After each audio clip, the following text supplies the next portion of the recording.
The fuck just happened?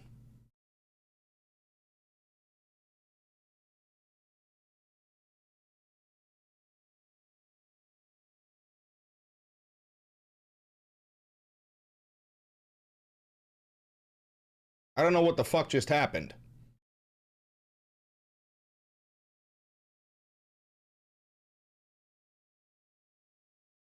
Sorry, guys. I think my stream, I think I accidentally ended the stream. I was going to say it crashed, but that would be a lie. I think I just accidentally clicked end stream. Whoopsie. Whoopsie bo boopsie. Welcome. I've got some footage from the war. There's the chopper.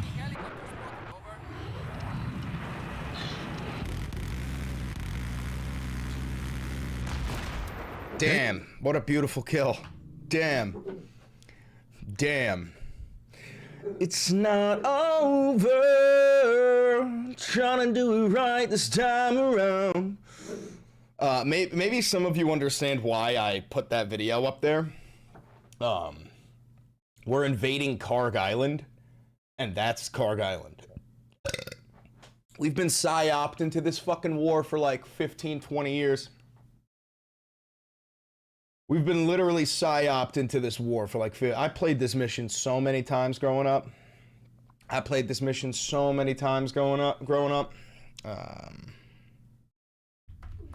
Karg Island.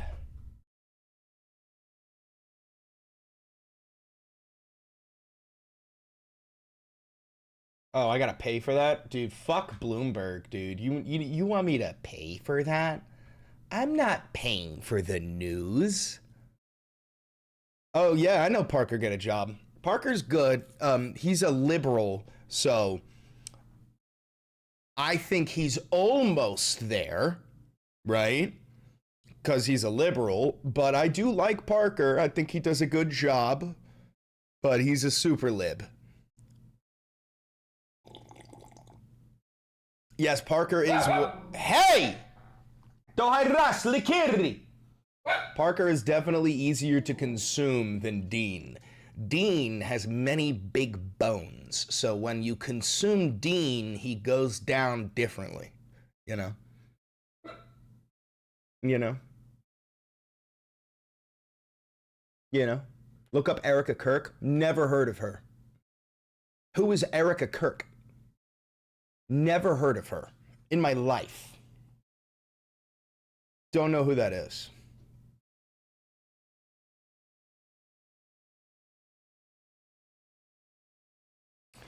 Oh, there was 10 gifted subs? I didn't even notice. Oh, there was. Trevor Battle Mason with 10 gifted subs. Thank you very much, brother. I'm sorry I missed that. Yeah, no, gotta keep it strong, lose weight, get bulked. I had a little fuck up last night. You gotta be okay with having a little fuck up. I had 3 donuts last night. Oh, they were really good. They were chocolate glazed Guinness donuts, bro. They were like, they had Guinness in them. They were alcoholic. And they were so good. And they were so fucking good, dude. I had 3 of them shits. I was like, oh, and I ate them. But it's okay. Like, I'll tell you this much. There's something about like watching your diet, counting your calories, working out, and then having something like 3 donuts. Like, it not only is it delicious, like it tastes better because you haven't been having that sort of food, but it's also like, it feels more rewarding and you don't have to pay the consequences for it. Like, it's weird, bro. You wake up the same weight as long as you're, I don't know, controlling your calories and shit. But like, you don't really, it's not like you're gonna gain a fucking pound for eating 3 donuts. Plus, you gotta let yourself live, or otherwise you're gonna fucking jump off the roof, you know? Lost my bunny today. I could really use a donut. I'm sorry, but you did not lose your bunny. Your sweet, sweet summer child of a bunny is adapted, transformed, and moved into the ethereal realm, where all the answers of this universe that once haunted that bunny's brain will be answered, and he will await for you He will wait for you for when it is your turn to enter the ethereal realm. You will be greeted by your sweet, sweet bunny. You'll be all right. Sorry for your loss. Rip Bunny. R.I.P. Bunny.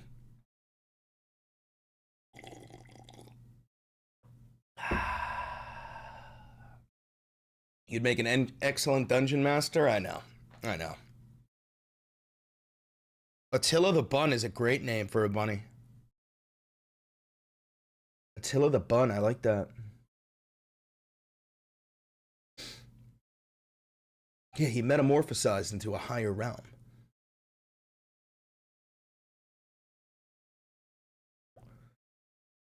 Bunny actually low-key died for Israel. The bunny was low-key in the first wave. All right. We got some stuff to talk about. One thing I want to do is watch this whole thing live with you guys. That way we could find good clips from it. We're going to make it a little bit faster because I hate listening to Drunk Pete. But let's watch this together, huh? To our fellow Americans, brave warriors, and steadfast allies, good morning. You know, as someone who led soldiers in the streets of Baghdad and Samarra, Iraq, and who trained counterinsurgents in Kabul, Afghanistan, and who still carries the weight of brothers lost to Iranian terrorist proxies, many backed by the same Iranian regime we're confronting now. This fight, Operation Epic Fury, it hits home. Our generation understands this fight. For 47 years, these barbaric savages in the Iranian regime have murdered our brothers in arms, my guys, your guys, our guys, through their terrorist proxies and cowardly attacks. When? Now they race toward... Where? When? When did the Iranians kill thousands of Americans? When? Where? Oh, check out the new art, gang. Check out the new art. Hold on. Check it out. Check it out. Latest piece from my artist, RJ. Those are all blunt wraps. Look at this. Look at this, huh? Look at this. Look at this, huh? That's so fucking peak. All made out of blunt wraps, too. Just like the Mario and the Luigi over there. Look at this. Woman, she she sings song. You want a close-up? I'll just show you on my Instagram. Hold on. I have it on my Instagram story. A copyright struck. Look at this. Look at this. Ain't that something? One more look at it. One more look.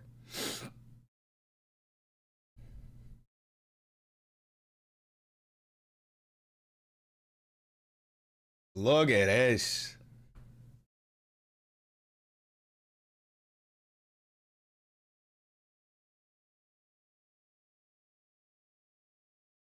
Oh yeah, I got that queued up to show you too. But first things first, we gotta watch this Pete Hegseth. A nuclear bomb to hold the world hostage. The Iranians have targeted and killed thousands of my American brothers. That race to a nuclear bomb, President Trump will never allow it. Not now, not ever, not on our watch. The mullahs are desperate and scrambling. Like the terrorist cowards they are, they fire missiles from schools and hospitals.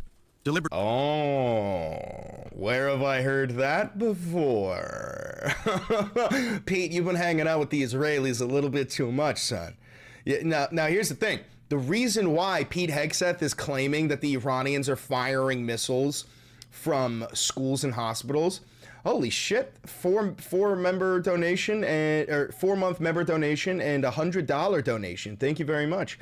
Yo, piece of shit mods kicked me from the Discord. Take it up with them, brother. That's why I'm not in the fucking Discord. You can't blame me for diddly shit. Ain't my problem.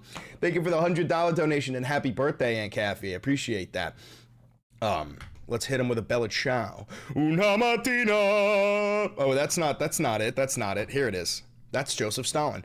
Una mattina mi sono alzato, oh bella ciao, bella ciao, bella ciao, ciao, ciao. Una mattina mi sono alzato, ho trovato l'invaso. amor, oh partigiano, portami via, oh bella ciao, ciao, ciao, partigiano, portami via, che mi senta di morir. Anyway, back to what I was saying. Somebody just said, you see that Trump said that Iran stole the missile and then bombed the school themselves. I heard him say that they bombed the school themselves and that they have their own Tomahawks. I never heard him say that they stole it. But here's what I was going to say, which is that Pete Hegseth and Trump are now claiming that the Iranians are firing missiles from beneath schools and hospitals. This is a very Israeli claim to make. It's a complete bold-faced lie. But the reason why they're doing that is because, as you're going to find out over the next couple of days when mainstream media starts to cover it, or you'll find out right now because I'm going to tell you, we have bombed 41 schools and 22 hospitals. We like actually struck the what is it called? Like the nursing, like the infant wing. Like the infant wing of a hospital, like for the newborns and shit, that was where we hit. That's where the missile like fucking landed in one of these hospitals. What's that wing called? NICU? Is it called the NICU? Yeah, the NICU. We hit a fucking NICU, dude. And the nurses and the doctors are carrying like 3 fucking infants each, running for their fucking lives. But yeah, so Pete Hegseth, like, we're taking a little trip down Tel Aviv lane, claiming that the Iranians are actually launching missiles from the hospitals and from the schools to explain why we're bombing them. Fucking crazy shit. Deliberately targeting innocents because they know their military is being systematically degraded and annihilated. Iran's neighbors, and in some cases, former allies in the Gulf, they've abandoned them. And their proxies, Hezbollah, the Houthis, and Hamas, either broken, ineffective, or on the sidelines. Well, that's not true at all. Hezbollah is literally firing rockets into Israel from Lebanon while Israel continues to invade Lebanon. We've got IDF troops lining up at the fucking border ready for a ground invasion of Lebanon. Meanwhile, just so you know, this entire time, and I mean the entire time that they've been committing a genocide in Gaza, the entire time they were bombing the fuck out of Lebanon. You know, like a lot of people forget that Lebanon is also under Israeli occupation. Iran stands alone, and they are badly losing. On day 10... Iran does not stand alone. The fucking Russians are helping them. What the fuck are you talking about? Dude, this is the thing, which is that, like, this should scare you. The fact that they're going to this length to be like, everything's fine, we're winning, everything's fine, should scare the shit out of you. Because, like, bro, other than George W. Bush claiming, like, mission accomplished, like, what was that, like 4 weeks into the invasion of Iraq? We weren't doing this shit. We weren't claiming total and complete victory. We weren't trying to quell everyone's nerves. We were just doing the thing. We were waging the war. Be like, another battle here, 200 troops dead here, 200 troops dead there. To try and tell us, like, everything's fine, quite literally means the opposite. Like, if you want to know what is going on, you listen to what Pete Hegseth and Donald Trump have to say, and then whatever they say, flip it, that's reality. So if they say we're not killing civilians, that means we're killing civilians. When they say we're winning, that means we're losing. These people cannot tell the truth. They don't know how. Think of the $5 out here exploding babies, but no abortion rights for us. Crazy. Well, you got to understand the way that Republicans operate is that as soon as a child is born, they no longer give a fuck about that thing, right? And also the only babies or fetuses that they care about are white ones. They don't give a shit. They want black people to be getting abortions. They not only do they want Muslims to be getting abortions, they just want to kill pregnant Muslim women. You know, like there's a reason why the IDF wears shirts that has a crosshair on it, like a sniper scope with a pregnant woman in the middle, and it says 1 shot, 2 kills. That's real. I don't know if you guys know about this. Let me see if I can find that. That's a real shirt that Israeli snipers wear. Israeli sniper shirt, 1 shot, 2 kills. Yeah, here. This is a fairly common shirt that Israeli snipers wear. See the sniper scope, the pregnant Muslim woman, and it says in Hebrew, of course, 1 shot, 2 kills. This is a fairly common shirt that Israeli snipers wear, you know? So again, reminder, when we're talking about Israelis, we're not talking about people. We're talking about a subhuman class of vermin. They're not people. You cannot be thinking of them as fucking people, okay? Thank you for the 7-month membership. I work with Marines. I'm not a Marine. And I asked how it feels to go fight for BB. Dude, I got buddies in the fucking Marines, 0311 grunts, and they fucking despise Israel. And they're all being fucking deployed. And I tell them, I go, it doesn't matter how much you despise Israel. You work for them. Some people hate their fucking boss, and now you know what that feels like. You hate your boss. Your boss is Israel. You know, it's fucking disgusting. Thank you for the $10. His speeches are always AI generated with no oversight, always inaccurate. $10. Honestly, Pete's talk about the Americans dying should be an admission. How many people we've lost so far in the last week? Oh, yeah, no, it's really fucking bad. We've lost hundreds. Operation Epic Fury, we are winning with an overwhelming and unrelenting focus on our objectives, which are the same as the day I gave my first briefing here on Operation Epic Fury. They're straightforward, and we are executing them with ruthless precision. 1, destroy their missile stockpiles, their missile launchers. Well, you haven't done that. You haven't done that. You definitely haven't destroyed the Iranian missile silos, because Tel Aviv is getting fucking pelted. The Iranians have literally pierced the Iron Dome. The THAAD missiles are out of fucking ammo. The Iron Dome doesn't fucking work. You do know this. I mean, granted, it's hard to find video footage of this because there is no freedom of speech in Israel. Bibi Netanyahu has made it completely illegal to film any of the bombing that is going on. So, I mean, you definitely haven't been doing that. And their defense industrial base, missiles, and their ability to make them. 2, destroy their navy. And 3, permanently deny Iran nuclear weapons forever. It's a laser-focused, maximum authority mission delivered with overwhelming and unrelenting precision. No hesitation. Let's talk about one thing, which is that we killed the Ayatollah. We killed his grandchildren. We killed his nieces, right? So, and the only person left from the Ayatollah's family was the Ayatollah's son, who is the new Ayatollah. So you killed this man's father, sister, wife, grandchildren, nieces and nephews, and you expect him to ever negotiate? Brother, I'm gonna be honest with you. I'm a leftist, right? I'm a socialist. I hate war. But I'm gonna be completely honest with you right now. If a foreign power assassinated my mom, my brother, my nieces, my nephews, my cousins, my father, I would no longer be a leftist. I would be proudly a warmonger. I would demand retribution, and I would stop at fucking nothing to get it. I'm talking overnight, and I do mean that, okay? I would become a fucking nationalist overnight. You already claim that the Iranian people are like a religious zealot theocracy terrorist regime. What the fuck do you think they are now? What the fuck do you think they're gonna be now? I want to make a deal with the Americans. Are you out of your fucking mind? Unconfirmed rumors that Ben-Gvir got. I heard about this. Iranian missiles targeted Benjamin Netanyahu's house. Granted, he's not fucking there. Ben-Gvir's house. I'm pretty sure the Iranians took out 1 or 2 of Ben-Gvir's family members. Let me see if I can find this. Missiles hit Ben-Gvir's house.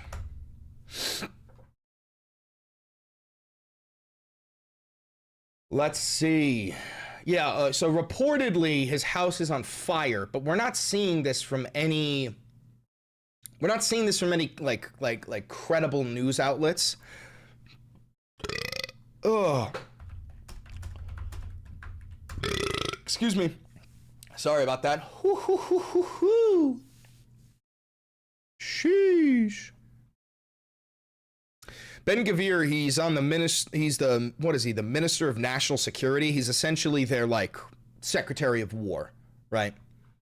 But yeah, there's rumors that they hit like Netanyahu's house, Ben-Gvir's house, Smotrich's house, all this shit, and I don't know if any of it is true, but you know, we'll find out. We'll find out. We will find out, folks. All right, back to it. No half measures. As President Trump declared yesterday, we're crushing the enemy in an overwhelming display of technical skill and military force. We will not relent until the enemy is totally and decisively... We get an impression of Tony Soprano talking about the war. I can't really do a good Tony Soprano impression. It's weird because Tony does not have like a New Jersey Italian accent. Yeah, we're talking about the gabagool. Listen, there's a lot of people over here. Like, he doesn't, that's not a New Jersey Italian accent. That's just a Tony Soprano accent. You know what I'm saying? Like, Paulie Walnuts has much more of a New Jersey Italian accent. He's like, this fucking guy's a Chechnyan. He killed 16 people in his house with a fucking nail gun. You know? Definitely. Defeated. But we do so. We do so on our timeline and at our choosing. For example, today will be yet again our most intense day of strikes inside Iran. The most that's today. That's right now. That's right now. Fighters, the most bombers, the most strikes. Intelligence more refined and better than ever. So that's on one hand. On the other hand, dude, Joe Pesci, you Jew motherfucker, you listen to me. I make the fucking rules. Last 24 hours have seen Iran fire the lowest number of missiles they've been capable of firing yet. Just the bifurcation, just the trend lines that we talked about on our first briefing. You see, this is not 2003. This is not endless nation building under those types of quagmires we saw under Bush or Obama. This is not endless nation building. You're literally carving out a piece of Iran to create Kurdistan. Our generation of soldier will not let that happen again, and nor will this president, who very clearly ran against those kinds of never-ending, nebulously scoped missions. Those days are dead. Instead, we're winning decisively with brutal efficiency, total air dominance, and an unbreakable will to accomplish the president's objectives. President Netanyahu, right?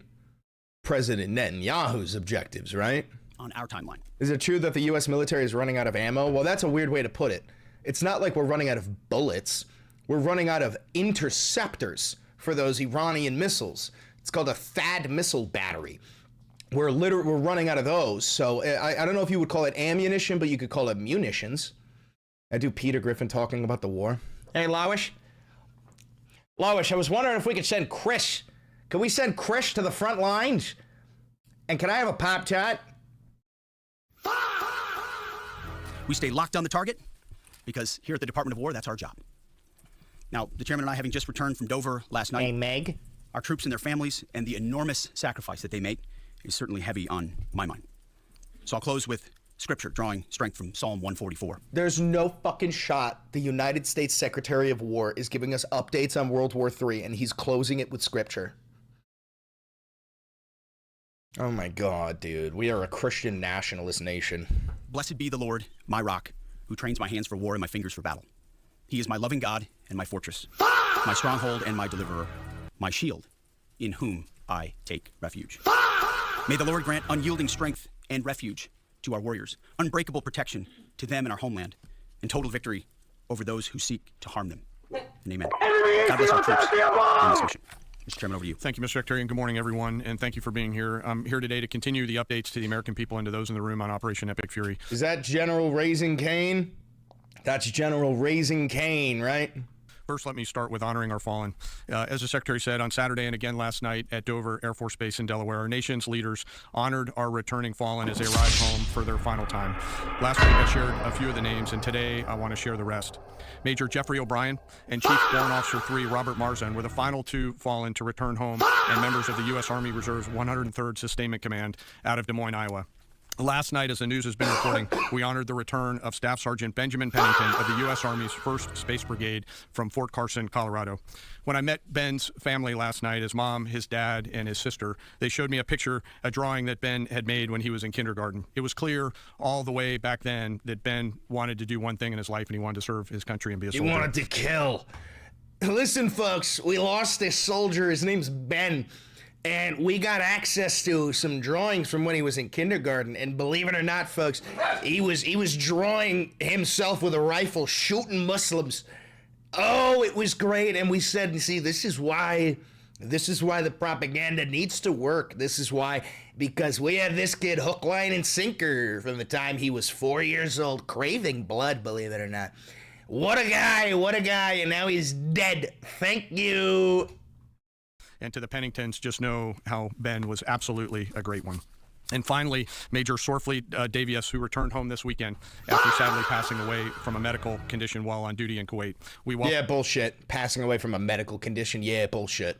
him home as well and mourn with his family. To the families and the families of all of our fallen, we share in your profound grief. The Joint Force remains eternally grateful for your sacrifice and the gift of a great example that your service members have given all of us. I want you to know that their names will never be forgotten, and you and your family are part of our Joint Force family forever. Let me talk a little bit about the progress thus far, acknowledging that Admiral Cooper will likely continue to give updates from CENTCOM. As the Secretary said, we're in the 10th, moving into the 11th day of Operation Epic Fury. The Joint Force remains focused on 3 military objectives. Continue to destroy Iranian ballistic missiles and drone capability in order to prevent attacks on the U.S. and others throughout the region. And this means attacking launch sites, command and control nodes, stockpiles before they can threaten our personnel, our facilities, and our partners. Second, we continue to strike the Iranian Navy and their capabilities in order to do things like sustain movement through the Straits of Hormuz. And third, we continue to start working on and going deeper into Iran's military and industrial base in order to prevent the regime from being able to attack Americans, our interests, and our partners for years to come and project power outside their borders. This means servicing production facilities, research and development sites, and infrastructure. Let me turn to the map. We're going to try digital today to prevent laser injury. Since our last update, CENTCOM continues to make progress across the southern flank. Bro. I showed you this exact map about 2 weeks ago, and it didn't look like this. It was like, here's a base, here's a base, here's a base. It was just a regular map, and I said to you, I go, oh, it's a target list. Now, we hadn't started yet, but it turned into this is now the second time that I've done this, where there's been a map of Iran, and I go, here, here, here, here, and here. That's targets. And then like a week later, they are. What, Weenie? Ah! Hi! Hi, Weenie! To date, they've struck more than 5,000 targets. U.S. Strategic Command bombers recently dropped dozens of 2,000-pound GPS-penetrating weapons on deeply buried missile launchers across the southern flank.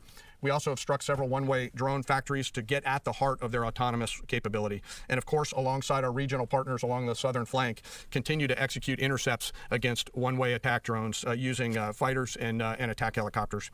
Our strikes mean we've made significant progress in reducing the number of missile and drone attacks out of Iran. Ballistic missile attacks continue to trend downward, 90% from where they've started, and one-way attack drones have decreased 83% since the beginning. Yo, by the way, guys, it's an unfortunate reality, but everything he's saying is a lie.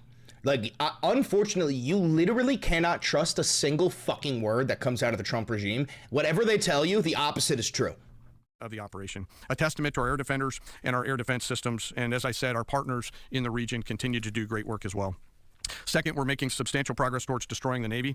In the first 10 days of the conflict, we're more than 50 Iranian naval ships into the campaign using a combination of artillery, fighters, bombers, and sea-launched missiles. As Admiral Cooper noted last Thursday, we struck and sank an Iranian drone carrier ship, and U.S. CENTCOM continues today to hunt and strike mine-laying vessels and mine storage facilities. This work will continue. Third, against our objectives, we've begun to target Iran's military and industrial complex, again, focusing on centers of gravity to get upstream of the shooters out in the field in order to deny them the ability to continue to generate those one-way attack drones. Let me spend a minute talking about the Joint Force. Across the area of responsibility, this is gritty and tireless work, and I cannot begin to explain how incredibly proud I am of the extraordinary courage, tenacity, and grit and professionalism within the Joint Force. Last time I had a chance to talk about the Army's incredible logisticians who are out there sustaining the fight. Today I want to highlight a few groups of sailors. First, I want to thank the men and women of the Ford Carrier Strike Group and their families and let all of them know how grateful I am for their leadership and service. The crews on board this strike group have already been endured months at sea only to get their deployment extended. These exceptional Americans, rogered up, all supported by their families, continue to stand the watch, taking the fight to the enemy over and over again, night after night. Aboard ships like the USS Ford and the Abraham Lincoln are a special... You think there's any point in having the UN if they won't help their ally countries like Iran? Well, a lot of things like the UN or, the EU, they are quite literally symbolic. Like, the UN doesn't have an authoritative body. So you could set, rules all you want, but what are you going to do? You're going to send in UN peacekeepers? The fucking Israelis already murder UN peacekeepers on the regular. They do that regularly. It's not really an authoritative body, It's like the International Criminal Court, right? Where it's like, sure, we all call it the International Criminal Court, but America doesn't recognize it. Israel doesn't recognize it. We don't give a fuck. Thank you for the donations, guys. group of sailors I want to highlight today. These are the men and women, the sailors up on the roof running operations on the flight deck. See, this is why I unironically support like a one world government. And I know that a lot, like that probably scares a lot of you, but like that is supposed to be the goal of humanity, is to achieve singularity and finally understand that we are one species. You know, we are all brothers and sisters, right? And like some sort of authoritative body that controls the entire planet, where if you step out of line, you've got the force of 200 fucking nations coming to kick your ass. That's unironically the goal, is a united humanity. But you say that and people are like, oh, so you want to be the Illuminati. It's like, no, dude, I just want like humanity to finally understand that like we are literally brothers and sisters. It's fucking stupid. $5. Theoretically speaking, if the Orange Man were to start a draft, what is the best way people can evade fighting a war that we are in the wrong for? Conscientiously object, go to prison. Fucking pay pigs, I'm out. This guy's a shill too. First of all, you spelled shill wrong, but second of all, you're leaving because people are donating me money? And also, to call me a shill for donations is insane. A shill would be doing an ad read. You know what I'm saying? And I don't do ad reads. Hey there, you! Yeah, you! You tired of your boring, plain old wardrobe? Do you want to stand out in the crowd? You want to make heads turn, jaws drop, and hearts skip a beat? Well, have I got the deal of the century for you? ValentiVideos.myshopify.com is here with the merch explosion that'll blow your socks off and change your life. Check it out! We've got exclusive gear from the cutting edge of fashion. T-shirts, hoodies, mugs, and much more that'll make you be thinking, well, hell, where'd you get that? And guess what? You can get yours right now with just one click. That's right, don't wait. Act now, and you can be a proud owner of the hottest merch on the planet. Whether you're looking to chill out, stand out, or just feel like $1,000,000, we've got something for you. And hey, I know what you're thinking, but what about the price? Well, let me tell you, these prices are so low that you'd think we were giving it away for free. Now, get ready to rock the best merch in town. And check out ValentiVideos.myshopify.com for your destination to greatness. I'll see you there, friend. Hurry up. Chris Valenti Videos is not responsible for any sudden increase in class consciousness that may occur as a result of wearing this merch. If you find yourself beginning to deeply care for your fellow person, quickly continue to wear all products from Valenti Videos as your empathy grows. Drinking from Valenti Videos mugs may invoke a quiet sense of awe for the entirety of humanity as you decide to dedicate the rest of your living existence to the betterment of those who have less than you. Also, you may get a brief but meaningful stiffy.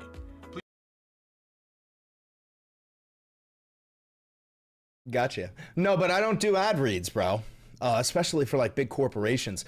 You have never once seen me do an advertisement for a corporation or a billionaire or any of that shit. So you do have the word shill wrong. I don't know if you know the definition of it. But anyway, back to work. An average age of the early 20s, these are the unsung heroes of naval aviation. These young sailors, known for wearing yellow shirts, are in charge of the catapults, taxiing jets around on the flight deck, shooting jets. Did he just say catapults?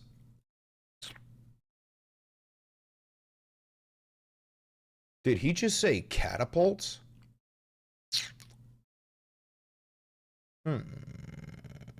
What? Off the front end and recovering jets off the back end. They are. He said catapults, right? These young sailors, known for wearing yellow shirts, are in charge of the catapults, taxi.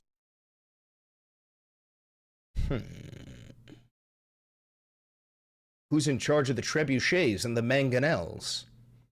Who's in charge of the great bombirds and the springalds? Who's in charge of the battering rams and the siege towers? Seeing jets around on the flight deck, shooting jets off the front end, and recovering jets off the back end. Okay, so you're telling me that we've got a catapult on the USS George W. Bush, and because our jets don't have fuel or ammo, we're putting a jet in the thing, and we're cranking it back, and then we're launching jets at Iran in a catapult? That can't be right. That cannot be right. That is not how you fucking fly a jet. That is not what you do with a jet. That's definitely not how you use a jet in combat. Definitely not. Are literally involved with every single movement on the roof on an aircraft carrier. They are the last ones that a naval aviator sees before getting shot off the front end, and the first one that a naval aviator sees after safely trapping. Not a literal catapult. Stop acting like an idiot. I think you're wrong.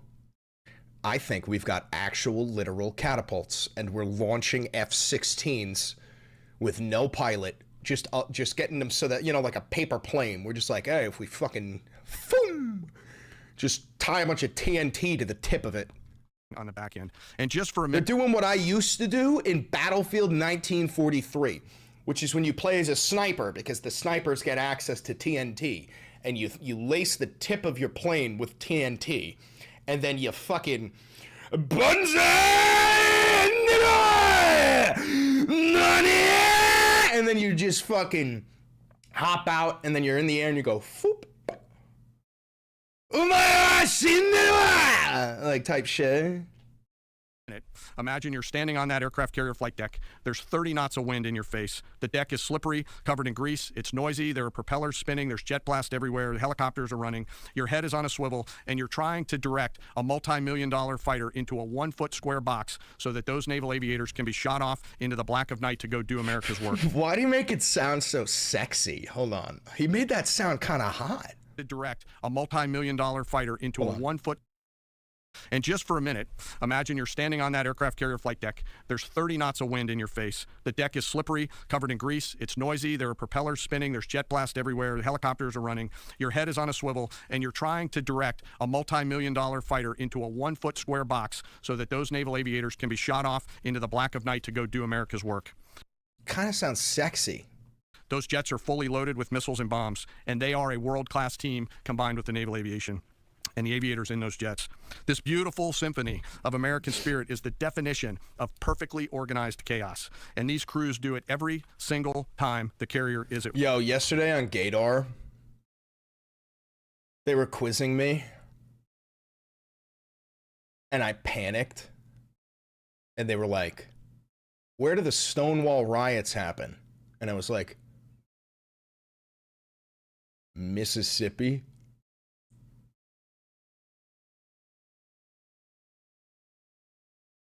Immediately, I was like, wait. No. That's New York. But it was too late. It was too late.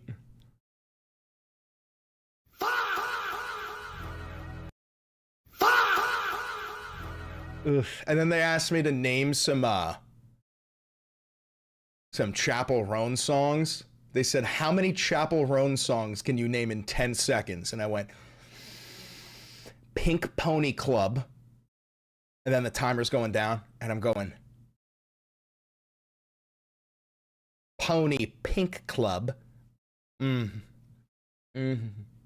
asked me to name a single Lady Gaga song, and I go, Romance!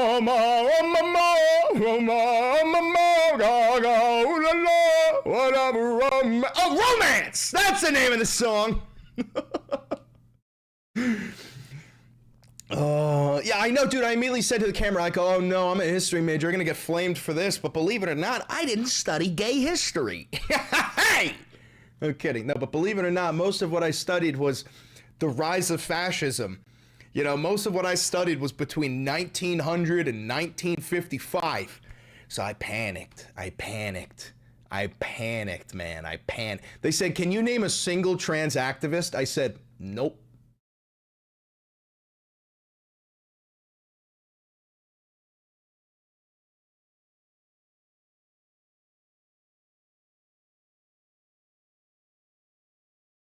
Nope.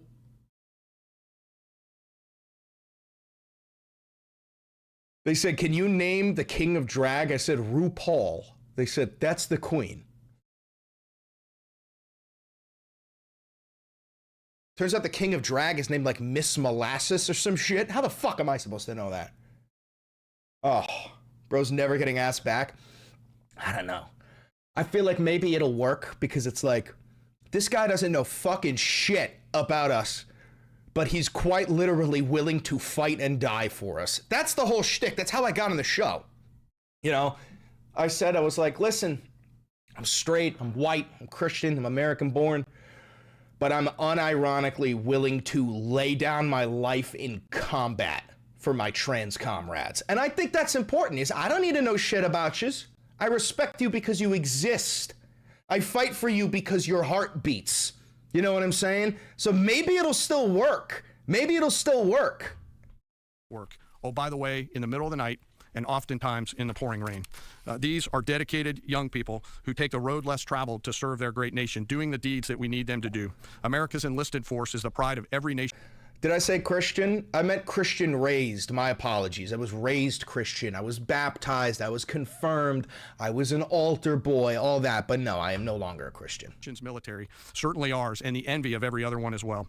Each and every one of them out there across the joint force are extraordinary. And in particular today, I want to highlight the yellow shirts. Ladies and gentlemen, our work continues. It'll continue to be difficult. I ask every American to keep our deployed force and their families in our thoughts. Combat deployments can be tough on the force and the families, and it's important that we continue to remember that. I remain deeply humbled by the 2.8 million members of the Joint Force, and I'll end where I started, and that's remembering our fallen and their families whose sacrifice will be felt forever. And with that, I'll take some questions with the Secretary. Yo, they asked me, they were like, who was the first gay person you met? And the first gay person I met is still in the closet. So I was like, oh, well... one of my dad's friends, and I know damn well he's gonna watch this. I'm talking about you, dude. Just let your wife go, man. I don't know if this is a deal you guys have. I don't know if this is like a beard situation, but like, live your truth, King. Live your fucking truth, King. A beautiful symphony of American spirit. Well said, Mr. Chairman. Thanks, sir. And I will just note that no other country in the world is capable of executing what the chairman just described, day after day, night after night, unrelenting. I bet you China could. Well said. Thank you. Yes, sir. Alexandra Ingersoll, One America News. You talked. All right, so now they're gonna ask him a bunch of fucking questions. I have a couple of things that I want to cover in today's video.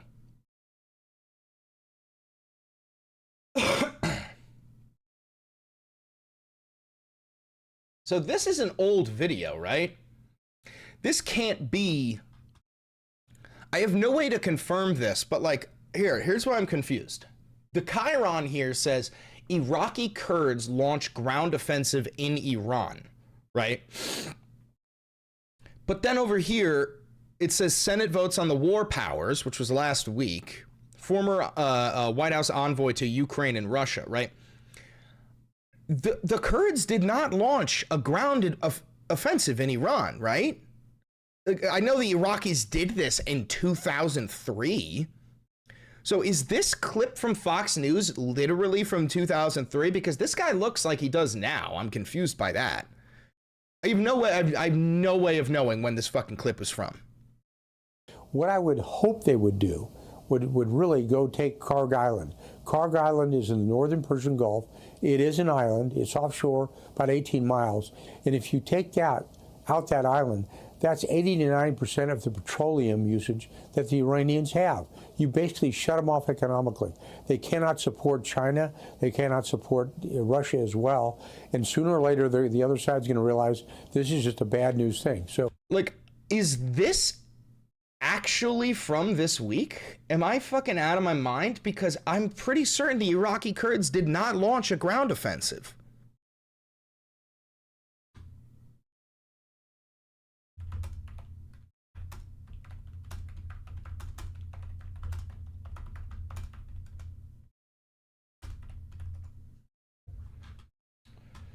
Like, okay, so this is what we've been talking about. I know that like the CIA is trying to get the Kurds to do it. Is this fucking true?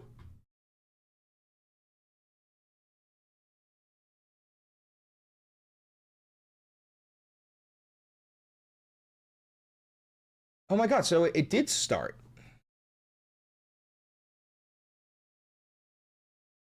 It did begin. Huh. They're famous for putting up old clips. I know. It's confusing. It's very fucking confusing. That's from 15 years ago? That's what I thought. Update. Fuck.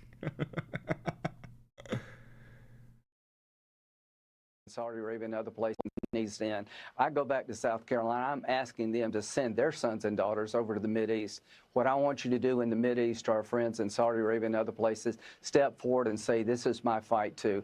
I join America. I'm publicly involved in bringing this regime down. Oh yeah, dude. So you know Jake Lang, the Nazi pedophile? He fell for like a trap. Some dude pretended to be a 15-year-old girl, and Jake Lang, the Nazi pedophile, actually fell for it. Oh, how surprising. Is anybody surprised by this? You coming to my next protest in Texas? I can if you want me to.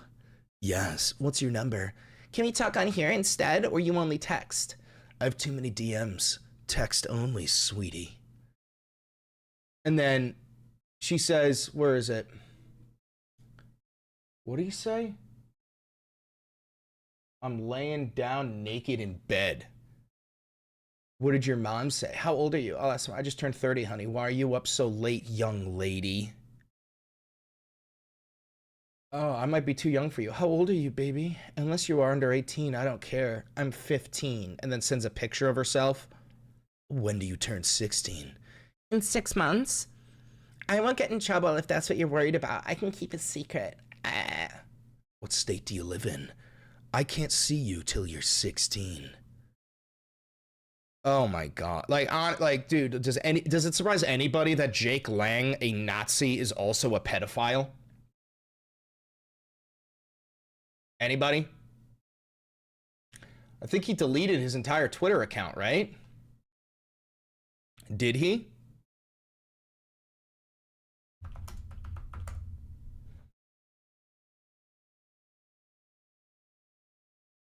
No, it's still up. I guarantee you he's got nothing to say about it, though.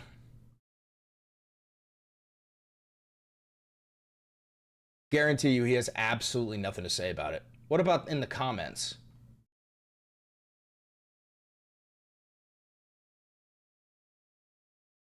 Nothing.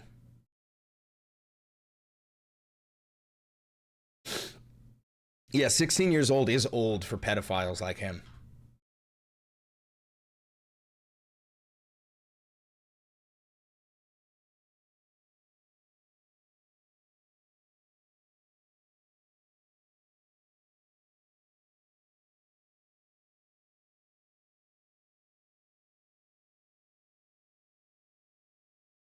Nights to all the isolationists. I don't believe.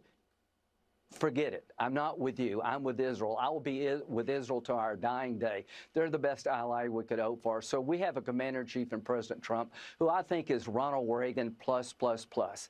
All the anti-Seminites to all the isolation. Anti-Seminites? You dumb fuck. You closeted homosexual, warmongering, fascist little piglet. You guys think Lindsey Graham is a power bottom, or do you think he just likes to get fucked? Like, do you think he's throwing his shit back? You know? Because we know he takes it up the ass. He 100% takes it up the ass, which is fine. You know, like, more power to you, king. Take that dick. But do you think he's a power bottom? We know he's a bottom, but is he a power bottom? You know? Or a soft bottom? He's full sub. Yeah, I could see Lindsey in like a full fucking leather ball and gag tied to a crucifix. You know what I'm saying? Yeah, I can see that. I can see that.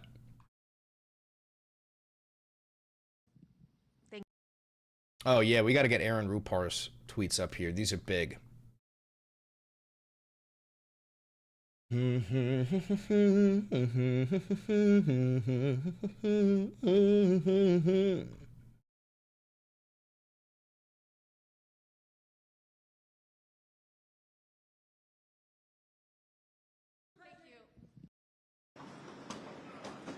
I emerged from this briefing as dissatisfied and angry, frankly, as I have from any past briefing in my 15 years in the Senate. I am left with more questions than answers, especially about the cost of the war. My questions have been unanswered. and I will demand answers because the American people deserve to know. And I guess I am most concerned about the threat to American lives of potentially deploying our sons and daughters. Are we getting drafted? Most likely, yeah. Just so you know, they raised the age of the draft to, I think, 36. I used to be like, hey, I made it. I'm 26. I can't get drafted. Bro, they're going to draft me. If they do draft me, I swear to God, Scout's honor, I'm going to do what my daddy did, and I'm going to volunteer. Because ain't no shot I'm going to let you 18 and 19-year-old dumb fuck idiots fight alone. You're going to get yourselves killed. Okay, I'm gonna be leading the charge, giving you motivational speeches, going, hey, come on, let's go die for Israel, boys, come on! It's gonna be great. It's gonna be fucking great. We're all gonna die together, boys. You shouldn't have come here. You're a good group of boys. We're all gonna die. You shouldn't have come here. On the ground in Iran, we seem to be on a path toward deploying American troops on the ground in Iran to accomplish any of the potential objectives here. Like, and honestly, don't even do the draft. Just send me. Just send me. I'll take care of this whole fucking thing, dude. I'll walk in there and go, assalamu alaikum. How are ya? The name's Chris. Listen, there seems to be a misunderstanding.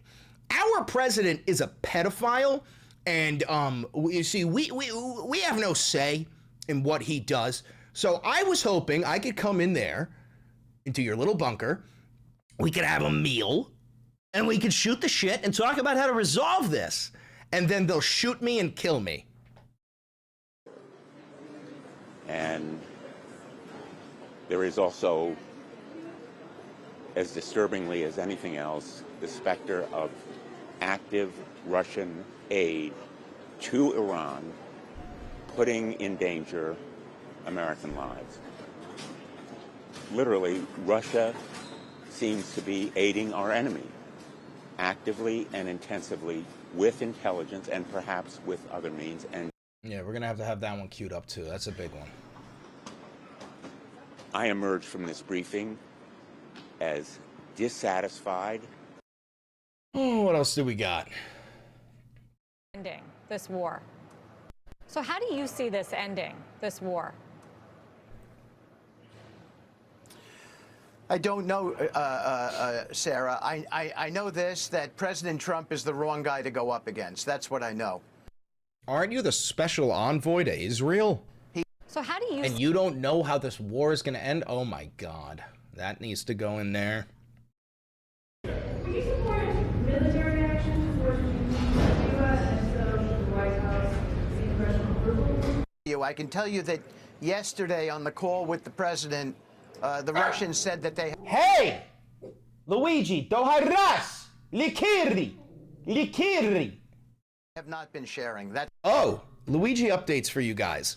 So yesterday, it was officially 3 months since her surgery.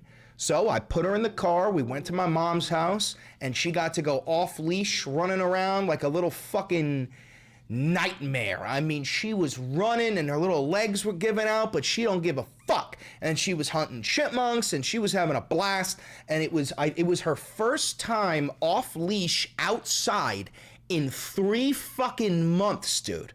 She was having so much fun. Oh, she looked so pretty. I think I have a video. Let me show you. I think I have a video of her running around. Oh, well, here's her after her walk when she had to go take a bath because she was so dirty. She was so dirty.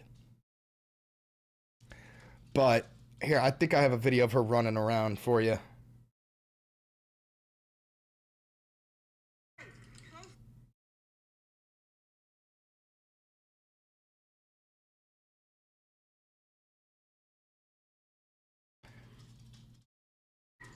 I got one more for you.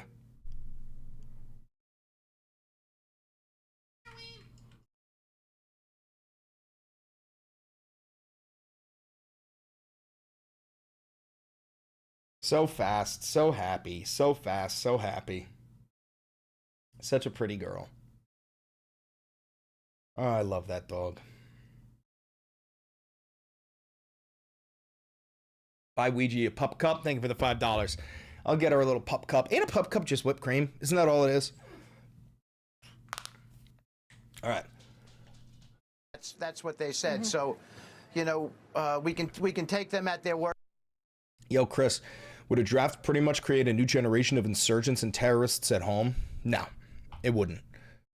It would probably start a second civil war, but it would not create a bunch of insurgents.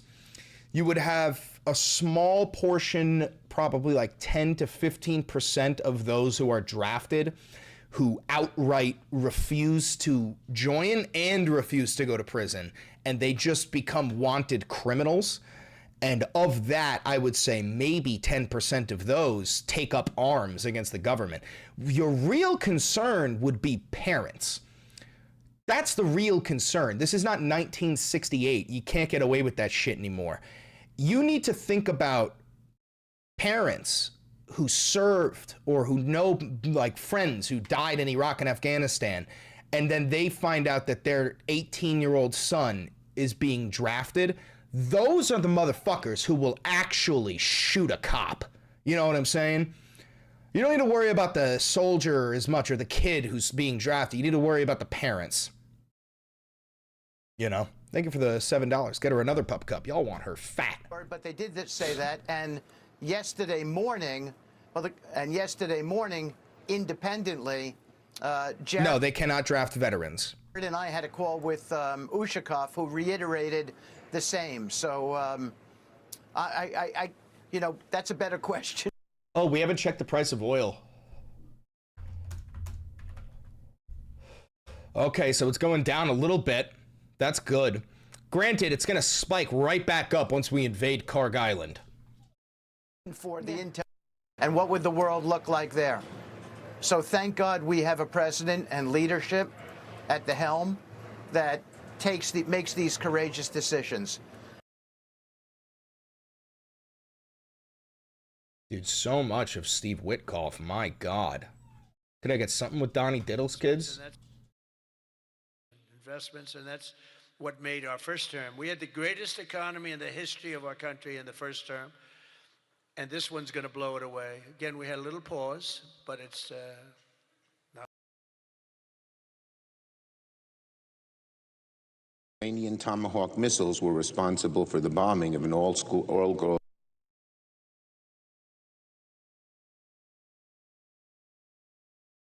Senator Warner, I know you're among a group of key Democrats demanding information about that controversial strike at an elementary school in Iran that killed a lot of young schoolgirls. Did it reassure you at all? I did see that, President Onyx. Trump Thank you seemed for to soften $5. his We're going to cover previous that in today's assertion video. that Iran was actually behind that deadly strike? Yeah, I was glad to hear that. I mean, it seemed a little absurd that he was claiming the Iran.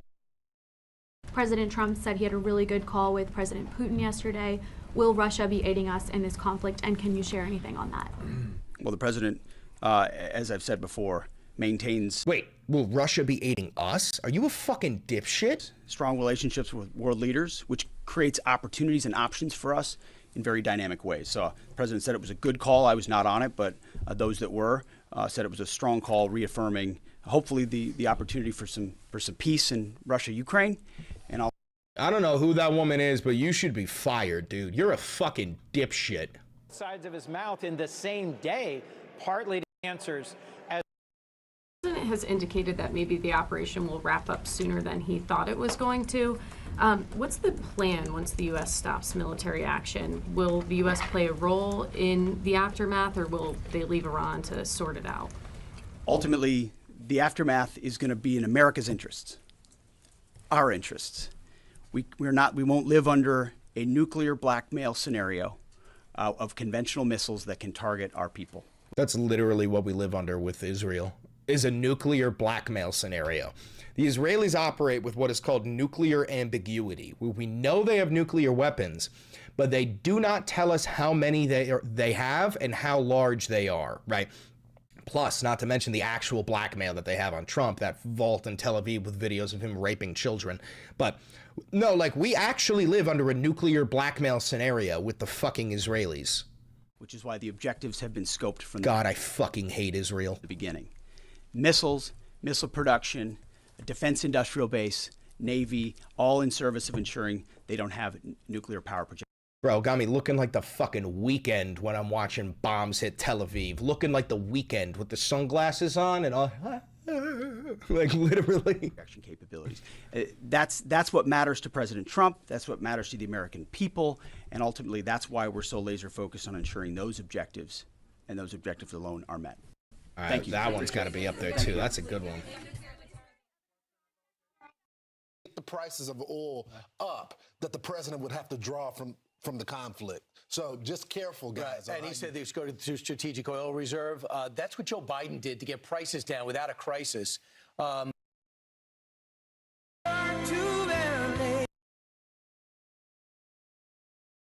were here just last year.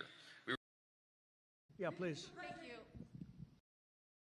I think most of the American public would agree, and I agree with this as well, that we shouldn't be sending conventional forces into Iran. That would be our regular army and any Marines that might go by ground. But certainly the use of our special operators is a tool that we will always keep in our... Yeah, we're definitely sending in our spec ops to invade, like, Isfahan or some shit.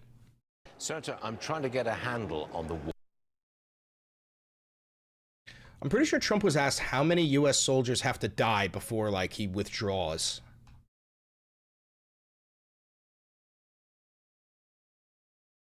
Point of no return, and the United States found it intolerable, in my opinion, based on what how you doing, Canada? Steve and Jared and fellow snow Mexican Pete and others were telling me, Marco, so involved, that I thought that they were going to attack us. I thought they would, if we didn't do this at the time we did it, I think they had in mind to attack us. And the situation was very quick.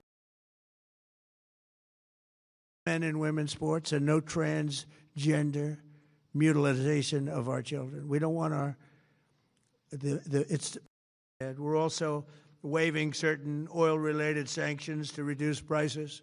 So we have sanctions on some countries. We're going to take those sanctions off till this straightens out.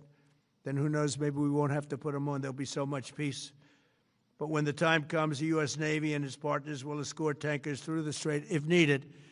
I hope it's not going to be needed. Oh, yeah, so we are actually, like, I'm not kidding, guys. We're funding the Iranians right now.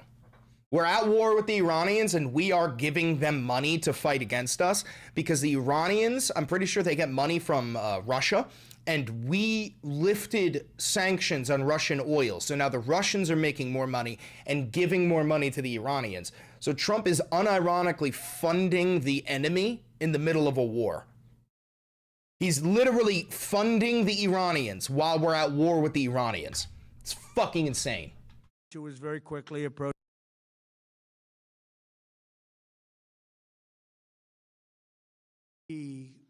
A friendly takeover. It may not be a friendly takeover. It wouldn't matter because. Oh yeah, we're gonna have that one.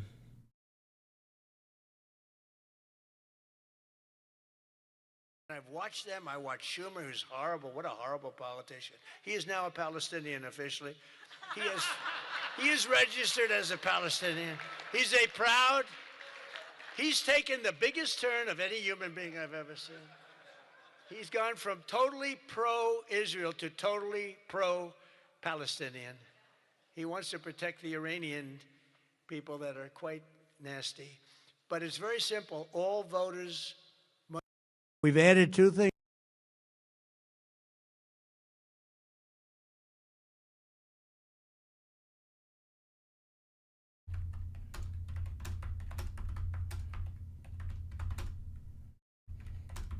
See if we could find this.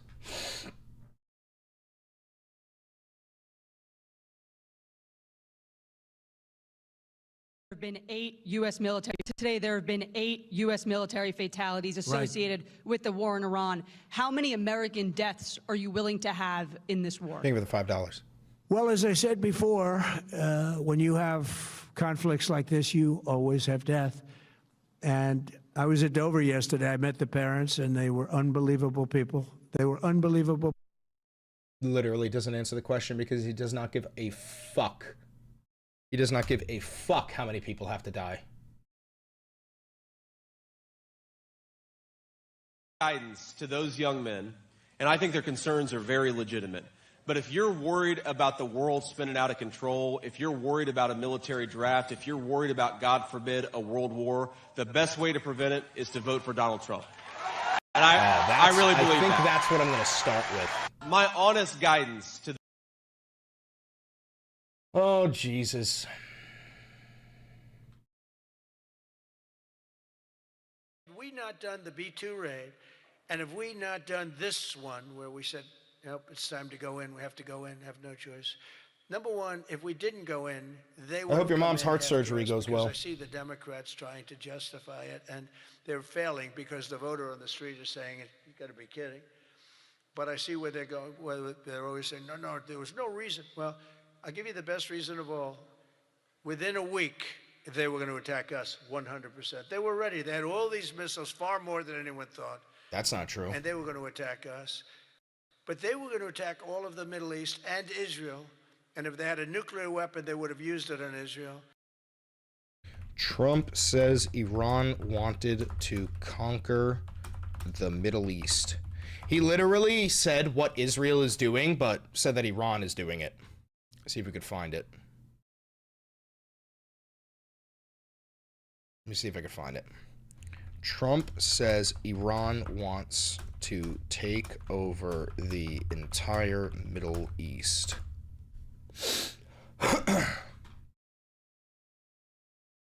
Weapon is used, it will be by Netanyahu and his government. What is this? If a nuclear weapon is used, it will be by Netanyahu and his government, not us. Yes, good. I met and talked with President Trump. I like President Trump personally. And oh, so you're a fucking retard? You can say what you will about the man, but I see no evidence that he would be talked into that by Mr. Netanyahu. Well, they have videos of him raping kids. So yeah, they could convince him to do whatever the fuck they want. Don't.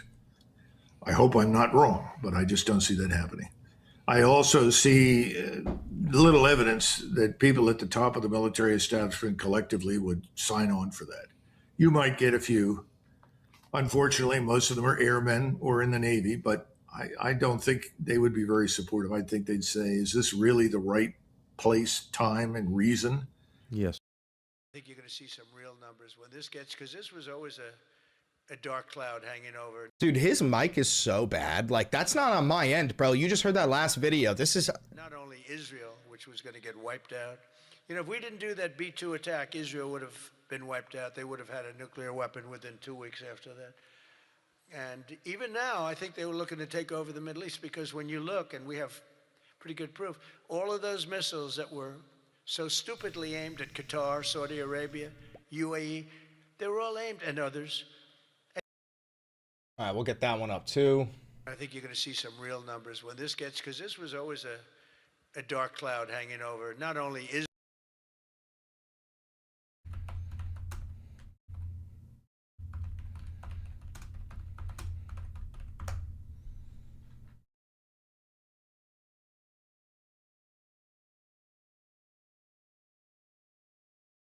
وفي نحو قيادة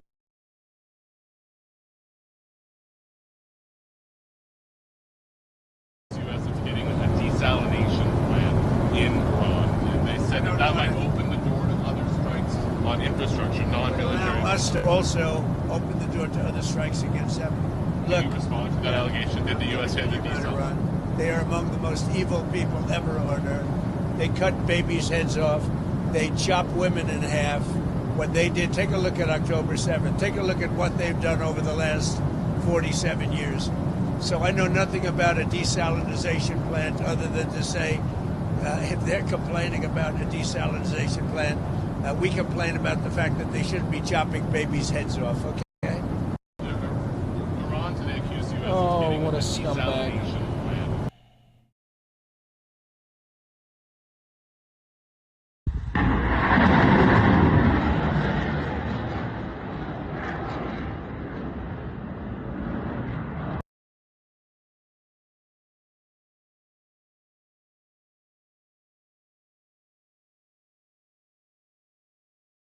Let's see if I can pull this up.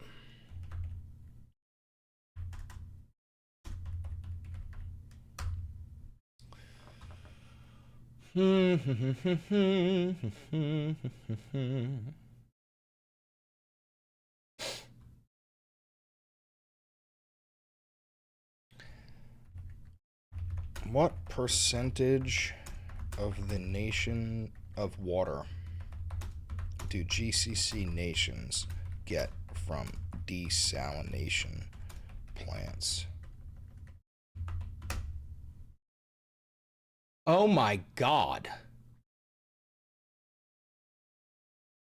Oh my God. Okay, yeah, no, so we're trying to kill the people, or we're not. The Iranians are going to make these people die of thirst.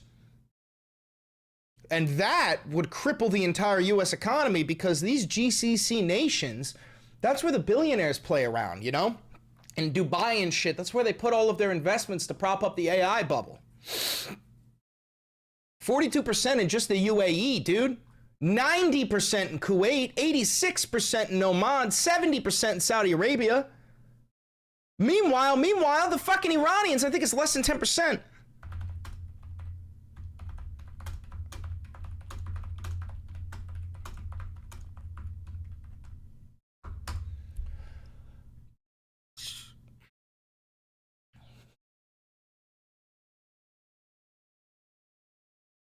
Why won't it give me fucking the AI thing? Iran's desalination plants provide 3% of the water. 3%. So like we quite literally just shot ourselves in the foot. We just shot ourselves in the foot. We should normalize saying Swana and not the Middle East. I don't know what Swana means. What does Swana mean?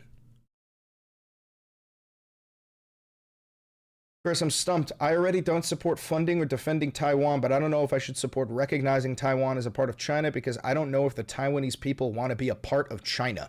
I'm pretty sure the people of Taiwan want to be Taiwanese. Frankly certain that the people of Taiwan want to be Taiwanese the same way that the people of Puerto Rico want to be Puerto Rican. So, I don't fucking know. Swana means Southwest Asian and North African. The more you know. The more you know. I want to see what other breaking news we got before we start.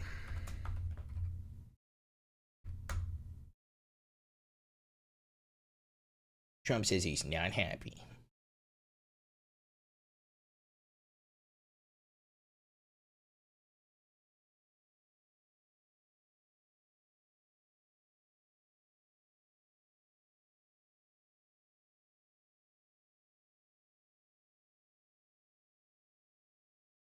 Heard about this. Sleeper cells.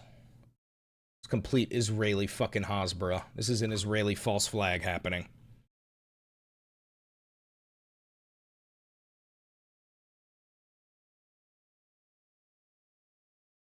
All right, we're going to keep that up.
All right. I think we've got enough for a video.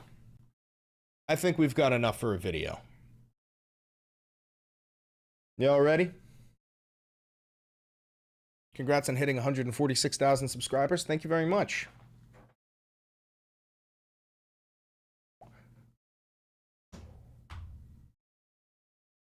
All right, y'all ready? Y'all ready to make a video? Let's do it.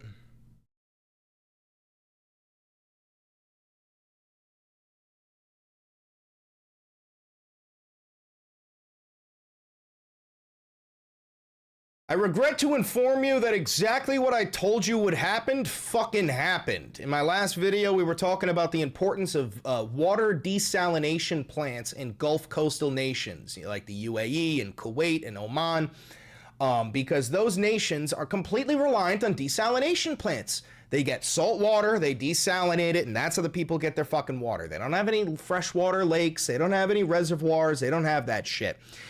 Well, the United States had the grand idea of launching a fucking Tomahawk missile. I got it on video. Launching a fucking Tomahawk missile at an Iranian desalination plant. And we bombed it.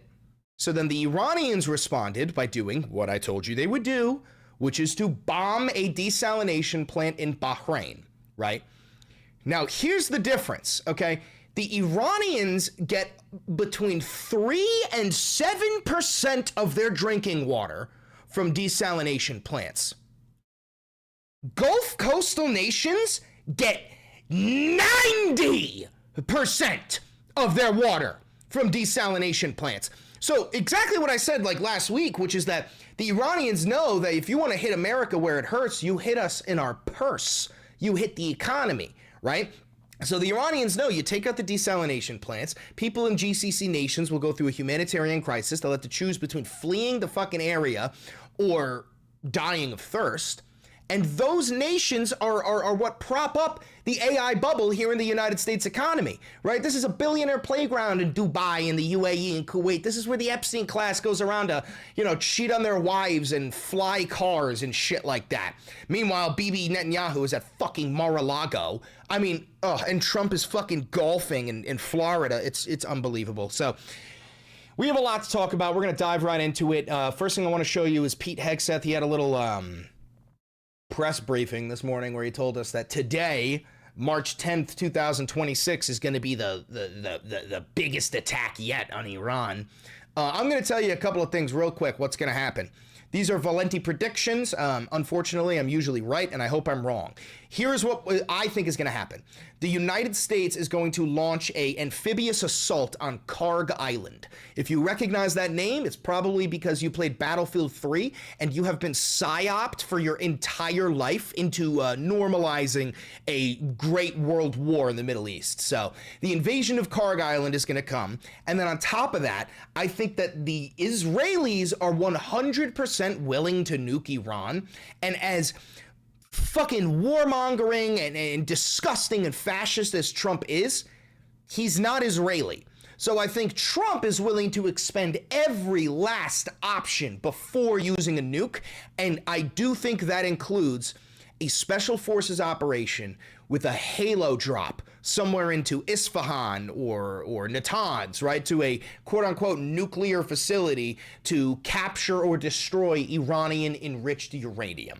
That won't go well. It will fail miserably. The Russians already gave the Iranians intelligence. They probably know that we're planning something like this. Our soldiers will probably be taken fucking hostage. We're talking about special forces, Delta, SEAL Team 6, MARSOC Raiders. We're not talking about the Army or the fucking Marines, you know what I'm saying? Or maybe even the Rangers. But yeah, so that's what I do think is going to happen. But enough predictions. We're going to dive right in. Hi, how are you? I'm Chris Valenti. Welcome to the Valenti VOD. This is real independent media. I don't do ad reads. I don't do sponsors. I've never had a conversation with a billionaire, a government, a PAC, any of that shit. So you know that everything I'm telling you is 100% fucking true. If you want to support this channel financially, because I don't make too much money, because I don't do any of that shit, you could buy merch like the posters behind me right there. You can click the thanks button to tip me directly. You can click the join button to become a member of the channel, get early access to a lot of the content, and you can become a patron on Patreon. Big shouts out to everybody who's ever donated a single dollar to the channel. This is entirely grassroots funded media. I am simply a megaphone for you, the people. We are one. Other than that, don't forget to like, comment, subscribe, and hit the notification bell. It costs you nothing, helps me immensely. Girly Pop merch when. I have Ovi on it, but Ovi is sick. He's got the bubble guts, and he's shitting his brains out with his toes gripping the tile like an orangutan. All right. We're going to watch a little bit of alcoholic Fox News host and Secretary of War Crimes, Pete Kegsbreath. We're going to put him on a little bit of a faster speed here because there's nothing worse than listening to a drunk ramble. To our fellow Americans, brave warriors, and steadfast allies, good morning. You know, as someone who led soldiers in the streets of Baghdad and Samarra, Iraq, and who trained counterinsurgents in Kabul, Afghanistan, and who still carries the weight of brothers lost to Iranian terrorist proxies, many backed by the same Iranian regime we're confronting now.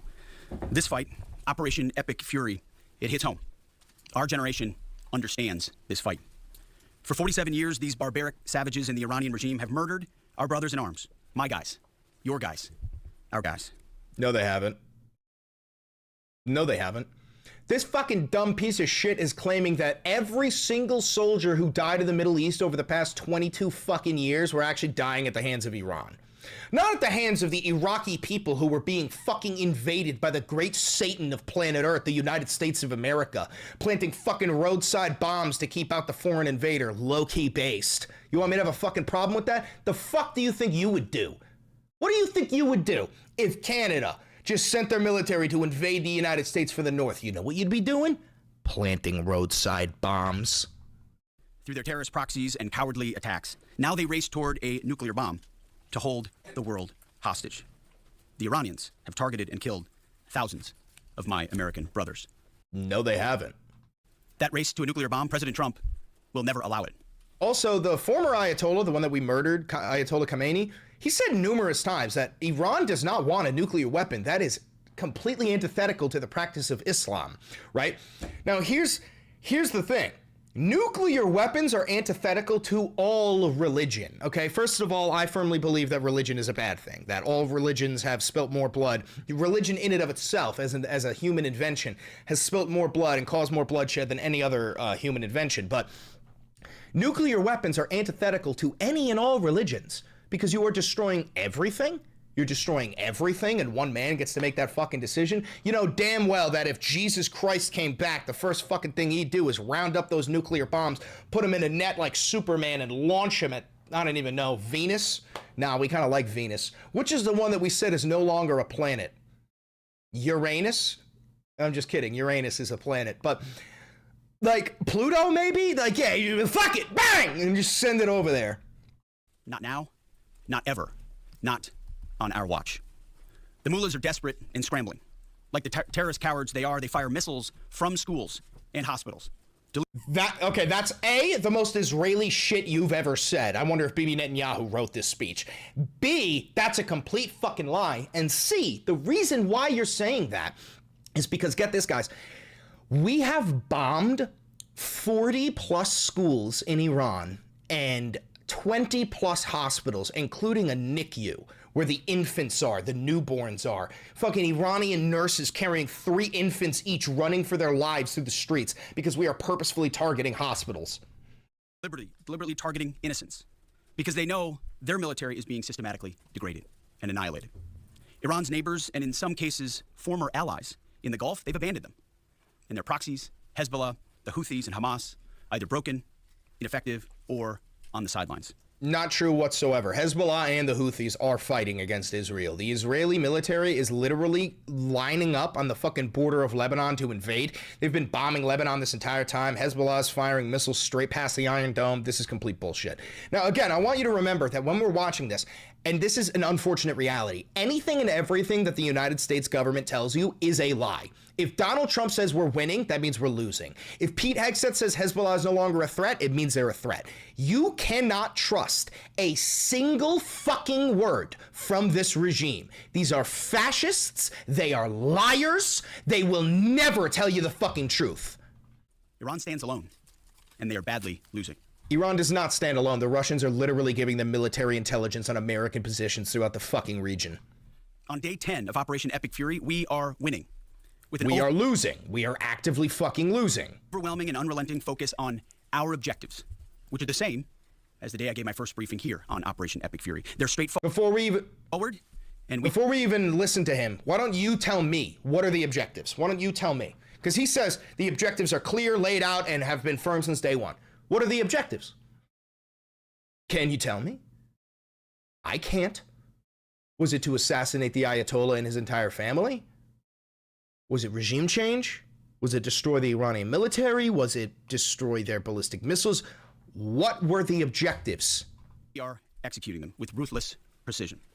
1, destroy their missile stockpiles, their missile launchers, and their defense industrial base. Missiles and their ability to make them. 2, destroy their navy. And 3, permanently deny Iran nuclear weapons forever. It's a laser-focused, maximum authority mission delivered with overwhelming and unrelenting precision. No hesitation, no half measures. As President Trump declared yesterday, we're crushing the enemy in an overwhelming display of technical skill and military force. We will not relent until the enemy is totally and decisively defeated. No, you're not going to rest until Iran is obliterated, because that's what Israel demands from you. All right, we're not going to watch the rest of this. However, I do have a bunch of shit that I want to show you. Here is a very, very, very brave reporter. Let's see. President, you just suggested that Iran somehow got its hands on a Tomahawk and bombed its own elementary school on the first day of the war. But you're the only person in your government saying this. Even your defense secretary wouldn't say that when he was asked, standing over your shoulder on your plane on Saturday. Why are you the only person saying this? Because I just don't know enough about it. I think it's something that I was told is under investigation, but Tomahawks are used by others, as you know. That's a complete fucking lie. The United States of America is the only nation on planet Earth with Tomahawk missiles. We've never sold a single Tomahawk missile to another nation. Numerous other nations have Tomahawks. They buy them from us. No, they don't. We do not sell them. But I will certainly, whatever the report shows, I'm willing to live with that report. All right, so journalists who have access to the president, take note, this is the first journalist I've ever seen ask him a question. The rest of you are supine fucking pussies, okay? Be like this dude. Looks like he's a kid. He's probably like 23 or some shit. Be like him or shut the fuck up and leave the fucking room. I want every single journalist to hold that pedophile cocksucker's toes to the fucking fire and ask him questions like this. Unbelievable. All right, here's Trump saying that if you're over 6 years old, you're of age. Like voter ID, but, you know, it can be given to you by your daughter. You know, your daughter, she has to be of age, like above 6 years old, she's allowed to say. You had to see some of this stuff is so bad. Oh, that tracks for him because he's an actual fucking pedophile and he rapes children. All right, now we're going to talk about Karg Island a little bit. So I told you earlier that I think we're going to invade Karg Island. See, this is a little bit confusing because the Iraqis did bomb Karg Island back in like 2003. We have this stupid notion where, see, the Iranians have oil refineries on Karg Island. And we believe that if you destroyed those oil refineries, they wouldn't be able to pay their troops anymore and it would lead to like mass rebellion in the region. That's not what happened in 2003 when the Iraqis bombed Karg Island. That's not what happened at all. And it seems like that is now the plan that we're going to go with. Check out Fox News, which is state-controlled media. What I would hope they would do would really go take Karg Island. Karg Island is in the northern Persian Gulf. It is an island. It's offshore about 18 miles. And if you take that island, that's 80 to 90% of the petroleum usage that the Iranians have. You basically shut them off economically. They cannot support China. They cannot support Russia as well. And sooner or later, the other side's going to realize this is just a bad news thing. So real quick, just because, you know, I'm a scumbag little piece of shit, I wanted to remind you what Karg Island is. This is some gameplay footage from Battlefield 3. It's a very, very well-made recreation of Karg Island, but I want you guys to understand, especially if you're gamers, you have been propagandized into normalizing World War III and a war with Iran for about 20 fucking years, okay? There's Chopper. I remember playing this shit. This is Karg Island.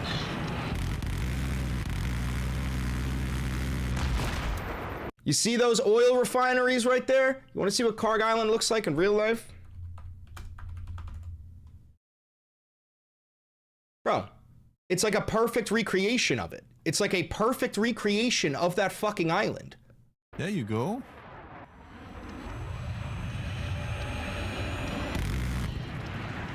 You see what I'm saying? Like the oil refineries, right? Like, bro, it's a perfect fucking recreation of it. And I'm starting to believe that all of this shit is intentional. Ooh. See the jet pilot. Oh god, I'm gonna crash. Unfucking believable. Why Karg Island is a strategic focus as the Iran war escalates. Global energy markets have been rocked by the U.S. war with Iran as shipments through the Strait of Hormuz have been all but completely cut off. But one location that has not been hit is Karg Island, which is roughly 16 miles off the coast of Iran and 300 miles from the Strait of Hormuz. Ian Bremmer, the founder of G0 Media, said last week that Iran exports between 80 and 90% of its oil to Karg Island. The island is also where Iranian super oil tankers are serviced, he noted. Quote, that reliance, if the Americans were to take it, would allow them to put an enormous pressure on any Iranian regime without the need for boots on the ground in Tehran. If you control the oil exports, you have much greater leverage over the regime long term, Bremmer later added. While neither the U.S. nor Israeli officials have said publicly that seizing Karg Island is in the cards, Trump regime officials told Axios last week that it had been discussed. So just so you understand, an amphibious assault on Karg Island, it would be like fucking D-Day. It would be like fucking D-Day if you did a boots on the ground amphibious assault, which to me means that the only option that we have is what we always do, which is indiscriminately bomb the entire fucking island and murder everybody on it. That's something I would believe. That's something I would believe that we do. All right, so I've got some footage of the U.S. Tomahawk missile being fired at the Iranian desalination plant.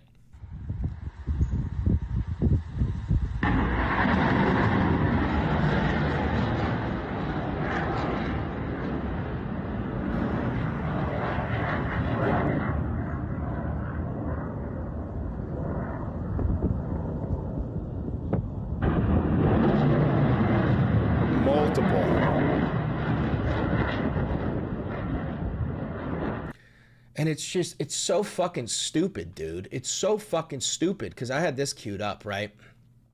The Iranians get a mere 3% of their water from desalination plants, dude. Meanwhile, when they strike back and hit GCC nations, 42% of the UAE's drinking water comes from it. 90% of Kuwait's drinking water comes from that. 86% in Oman and 70% in Saudi Arabia. This is like fucking tens of millions of people, dude. This is tens of millions of people. Thousands of Iranian Kurdish fighters based in Iraq launch a ground offensive into Iran against the regime, officials say. So Trump lied. Trump lied when he said that the Kurds weren't going to do that. All right, here's Trump saying that the war is already over and it's just the beginning. I'm going to say that again. Here's Trump saying that the war is already over and this is just the beginning. Yeah, please. Thank you. Mr. President, you've said the war is, quote, very complete, but your defense secretary says this is just the beginning. So which is it, and how long should Americans be prepared Well, I think for you could this war say to it last both. for? The beginning, it's the beginning of... You could say both. What? That's like saying, hey, honey, which way am I turning? And she goes, both left and right. Bitch, what? Bitch, fucking what? Building a new country, but they certainly... President, you've said the war is, quote, very complete, but your defense secretary says this is just the beginning. So which is it, and how long should Americans be prepared Well, I think for you could this war say to it last both. for? The beginning, it's the beginning of building a new country, but they have no navy, they have no air. Building a new country. Hey, to all those Iranian diaspora who were cheering, who were like, Trump is gonna free our people. What about now when he says he's going to, like, Iran is gonna no longer be a country, that the borders are gonna change and we're changing the entire name of the country, like it's just not gonna exist anymore. You still happy about that, you stupid bootlicking cucks? Force. They have no anti-aircraft equipment. It's Again, bold-faced lie. all been blown up. They have no radar. Bold-faced lie, and that's hilarious because that's actually, every accusation is a confession. We don't have radar anymore in the Strait of Hormuz. They obliterated all of our radar systems. So like the ships who were trying to cross the Strait of Hormuz, they have no fucking radar anymore. They have no telecommunications, and they have no leadership. It's all gone. So, you could look at that statement. We could call it a tremendous success right now as we leave here. I could call it, or we could go further, and we're going to go further. What? Oh my God, MAGA. I know you guys are subhuman, but like, aren't you confused? Aren't you confused too? What the fuck does that mean? All right, here's Senator Blumenthal telling us that he is genuinely concerned that we are going to do boots on the ground invasion. I'm going to speed him up because he talks real slow. I emerged from this briefing as dissatisfied and angry, frankly, as I have from any past briefing in my 15 years in the Senate. I am left with more questions than answers, especially about the cost of the war. My questions. Oh, hey, guys, real quick. This is a real statistic. We are spending over $11,000 per second fighting this war. So in the amount of time that I gave you that information, we spent around, what, $50,000? $11,000 per second. That's your money. It's your tax dollars. That could be funding... That was a failed snap. That could be funding healthcare. That could be funding schools. That could be funding education. It could be doing any of that shit. Have been unanswered. And I will demand answers because the American people deserve to know. And I guess I am most concerned about the threat to American lives of potentially deploying our sons and daughters on the ground in Iran. We seem to be on a path toward deploying American troops on the ground in Iran to accomplish any of the potential objectives here. And there is also, as disturbingly as anything else, the specter of active Russian aid to Iran, putting in danger American lives. Literally, Russia seems to be aiding our enemy, actively and intensively, with intelligence and perhaps with other means. And not only is Russia aiding our enemy, we are aiding our enemy. Trump lifted sanctions on Russian oil. So the Russians are making all this money, and then they're giving that money to the Iranians. Trump is funding our enemy in the middle of a war. Now, here's the thing. I keep saying our enemy. They're not my fucking enemy. I got no qualms with the Iranian people. But I'm an American, and America is at war with Iran, which by definition makes them my fucking enemy at the moment. Granted, again, no bad blood with Iranians, but that's how fucking stupid this regime is. We are actively funding the people we're at war against. China also may be assisting Iran. So the American people deserve to know much more than this administration has told them about the cost of the war, the danger to our sons and daughters in uniform, and the potential for further escalation and widening of this war, a war of choice made by this president, not chosen by the American people, with potentially huge consequences to American lives. I love how we as a nation are so cucked and servile that we have moved over the fact that there was no congressional approval for any of this.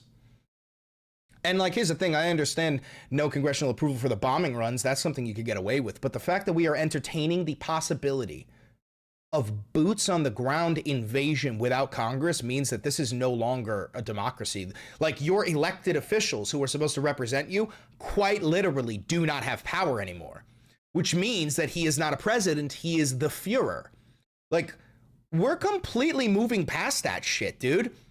This is, you live in a fascist authoritarian dictatorship. It's insane. There's no ifs, ands, or buts about it. How do you see this ending? This war? War? Here's a special envoy to Israel. So how do you see this ending, this war? I don't know. That's all that fucking matters. The fact that you don't know, fuck you. Quit. Resign in disgrace. Sarah, I know this, that President Trump is the wrong guy to go up against. That's what I know. Jesus fucking Christ, what an insane response to that. Price of oil went down a little bit today. That's because Trump came out and was like, nobody panic, right? Meanwhile, it's still up like 7.75% over the past 5 days. It's still up 27% over the past month. Motherfucker is destroying the U.S. economy. All right, here's Cuck Schumer. Who's a fucking disgrace, but still, at least he, you know, a broken clock is right twice a day. He claims that Iranian Tomahawk missiles were responsible for the bombing of an oil. Chris, is there any truth of ICE going over to Iran? No, that's never gonna fucking happen. ICE is a bunch of untrained swine, dude. They would all fucking die if you sent them over to Iran. Maybe we should send them. All-girls school that killed 170 people, including many children. Iran doesn't have Tomahawk missiles, Donald Trump. The claim is beyond asinine. Again, he says whatever pops into his head, no matter what the truth is. And we all know he lies, but on something as formidable as this, it's appalling. It is genuinely surprising that he's willing to lie about something that is so easily disproven. You know what I mean? Granted, he's a pathological liar. I don't even think that he knows how to tell the truth anymore, but the claim that Iranians have Tomahawk missiles has got to be the stupidest shit that he has said this year. No other leader in the administration, not even Pete Hegseth, who does whatever Trump wants, is claiming Iranian missiles did this. Trump is lying through his teeth. So, this morning I will be demanding a full, independent, and transparent investigation to get to the bottom of what happened at this school and why so many innocent civilians were tragically killed. He's such a fucking cuck, dude. I need him to resign. Oh my God, I need him to resign. All right, here's Pete Hegseth, literally like describing Israel, but putting all of the attributes on Iran. The president has indicated that maybe the operation will wrap up sooner than he thought it was going to. What's the plan once the U.S. stops military action? Will the U.S. play a role in the aftermath, or will they leave Iran to sort it out? Ultimately, the aftermath is going to be in America's interests, our interests. We won't live under a nuclear blackmail scenario of conventional missiles that can target our people. We are actively and currently living under a nuclear blackmail scenario. The Israelis are blackmailing Donald Trump into sending our boys and girls to fight and die in Iran, because the Israelis will nuke Iran if we, America, does not expend every last option beforehand. Bombing the ever-loving fuck out of them, boots on the ground, special forces operations, right? That's the scenario right now. Israel is 100% willing to nuke Iran, and they are fucking eager to do it. Which is why the objectives have been scoped from the beginning.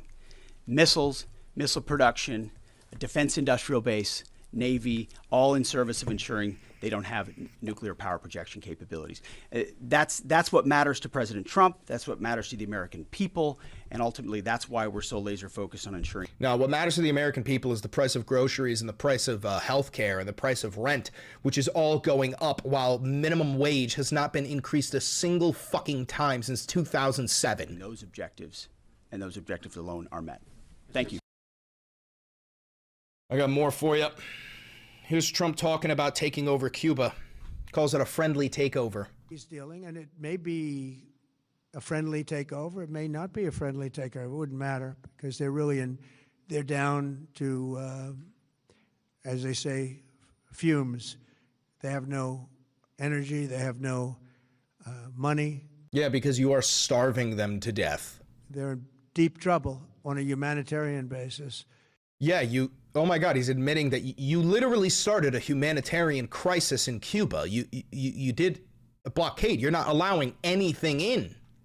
He's dealing, and oh my God, they're going to appoint Marco Rubio as the Grand Ayatollah of Cuba. Here's Trump saying that he doesn't give a fuck how many Americans die. Today, there have been 8 U.S. military. I'd like to point out his disgusting nussy. You could yank that shit down and play it like an electric guitar. Fatalities associated with the war in Iran. How many American deaths are you willing to have in this war? Well, as I said before, when you have conflicts like this, you always have death. And I was at Dover yesterday. I met the parents, and they were unbelievable people. He was at Dover for, like the returning the remains of the fallen, and he was literally wearing a campaign hat, a baseball hat that said USA on it. It was such a terrible fucking look that Fox News actually played footage from like years ago when he was at a previous ceremony where he wasn't wearing the fucking hat. And then Fox News had to come out and apologize for doing that, but they still wouldn't play the footage of him with his fucking hat on because he has no empathy. He doesn't give a fuck about the dead kids. They were unbelievable people, but they all had one thing in common. They said to me one thing, every single one: finish the job, sir. Please finish the job. And I'll leave you at that. Thank you very much, everybody. Fucking disgusting. waste of oxygen. I want to remind the red hat wearing MAGA troglodytes that they get the Fell For It award again. Again, please, if you are a red hat wearing troglodyte, please watch this. I want to remind you of how fucking useless and stupid you are. My honest guidance to those young men, and I think their concerns are very legitimate. This is back on the campaign trail. But if you're worried about the world spinning out of control, if you're worried about a military draft, if you're worried about, God forbid, a world war, the best way to prevent it is to vote for Donald Trump. And I really believe that. You guys get the Fell For It Again award, you inferior subhuman class of fucking vermin. Put your red hat on, enlist, go to the front line with no fucking ammo. I'm gonna cheer like a seal when you get 360 no-scoped by Mahmoud from Tehran. With us, had we not done the B-2 raid, and have we not done this one where we said, nope, it's time to go in, we have to go in, have no choice. Number one, if we didn't go in, they would have come in after us, because I see the Democrats trying to justify it, and they're failing because the voter on the street is saying, you got to be kidding. But I see where they're going, where they're always saying, no, there was no reason. Well, I'll give you the best reason of all. Within a week, they were going to attack us, 100%. They were ready. They had all these... Since 1979, guys, within 7 days, the Iranians are going to have a nuke and they're going to attack us. Missiles far more than anyone thought. And they were going to attack us. But they were going to attack all of the Middle East and Israel. And if they had a nuclear weapon, they would have used it on Israel. And this was going to be a major attack. And they had all of those missile sites and all those launchers that we got rid of, about 80% of them. Right. Again, friendly reminder, you need to be clinically fucking retarded to believe that shit.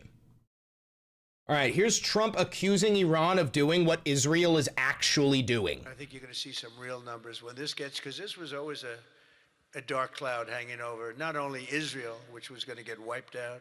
You know, if we didn't do that B-2 attack, Israel would have been wiped out. They would have had a nuclear weapon within. Oh, I wish. I fucking wish. 2 weeks after that. And even now, I think they were looking to take over the Middle East, because when you look... Even now, I think that they were looking to take over the Middle East. He's claiming that Iran wanted to take over the Middle East, which is literally the Greater Israel Project. That's actually what the Israelis are doing.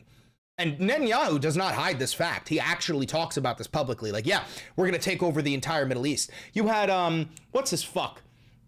The guy that Tucker Carlson was interviewing, Mike Huckabee, I think, the American ambassador to Israel. Bro, Mike Huckabee said that Israel should own the entire Middle East. He said that himself. And we have pretty good proof. All of those missiles that were so stupidly aimed at Qatar, Saudi Arabia, UAE, they were all aimed, and others, at countries that were sort of like, leave us alone. I think you're going to see some real...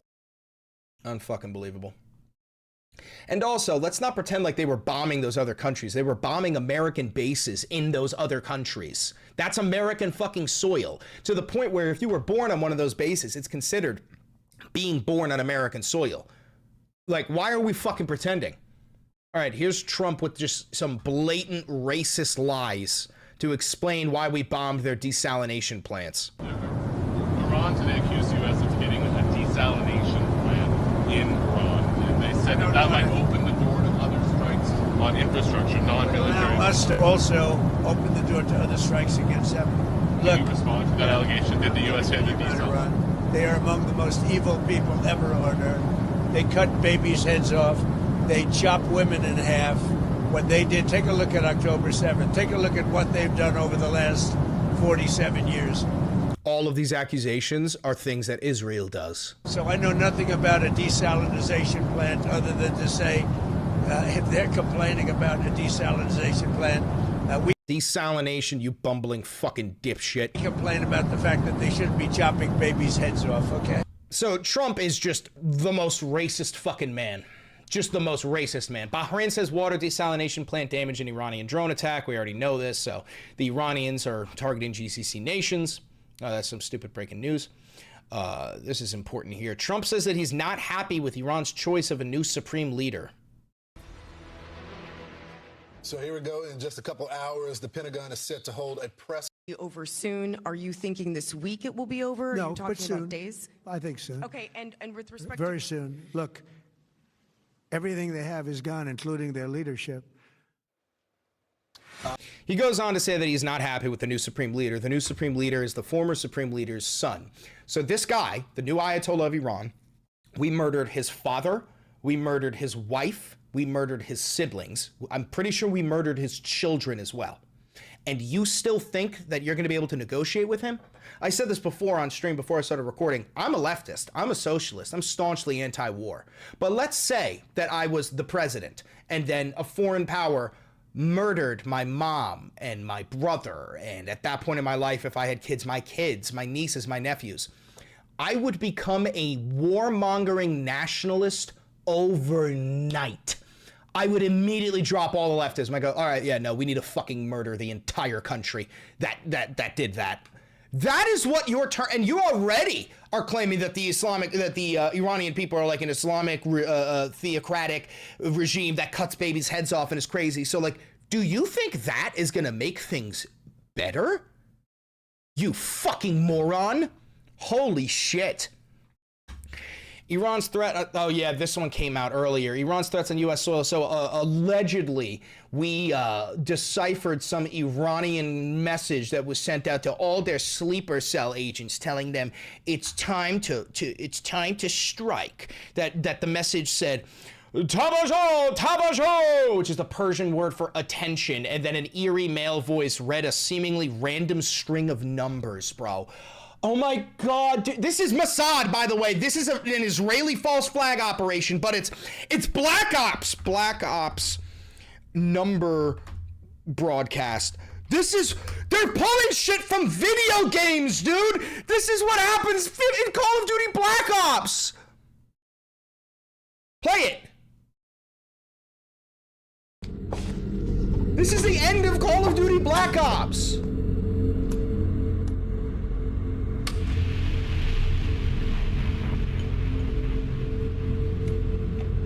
Ascension 7 15 1 2 19 7 25 6 13 6 7 15. The numbers, Mason! What do the numbers mean, Mason? What the fuck? What is this? Get off my screen. The numbers, Mason! That's the point where we're fucking at, where the Israelis are putting together false flag operations, and they're using Call of Duty fucking Black Ops 6, 7, and they're using Call of Duty fucking Black Ops as a template for it, because they know all of the American fucking goyim will fall for that shit, and we will! And we fucking will! Last thing I want to show you, Nazi pedophile Jake Lang, who was defeated by a block of ice. Yeah, well, he was caught being a pedophile, which should not surprise you. There's a guy who, like, pretends to be young girls to, like, rope in, and what is it? It's like a trap. It's like Skeeter Hansen. Well, Jake Lang, the Nazi pedophile, fucking fell for it. You coming to my next protest in Texas? I can if you want me to. Yeah, what's your number? Can we talk on here instead, or do you only text? I have too many DMs. Texts only, sweetie. I'm laying down naked in bed. What did your mom say? How old are you, by the way? I'll ask tomorrow. I just turned 30, honey. Why you up so late, young lady? Nice, and I don't know, I can be a night owl. I might be too young for you, lol. How old are you, baby? Unless you're under 18, I don't care. I'm 15. And then sends a picture of herself. Granted, this is a guy. This is a fake picture. And he goes, when do you turn 16? Pedophile. Jake Lang, you're a fucking pedophile. In 6 months, I won't get you in trouble if that's what you're worried about. I can keep a secret. And he loved that message. And then, what state do you live in? I can't see you until you're 16. Again, MAGA, you're all fucking pedophiles. You staunchly defend pedophilia. You cheer for pedophiles. You're all fucking pedophiles. If there's 4 pedophiles in a bar and you go in and hang out with them, now there's 5 pedophiles in a fucking bar.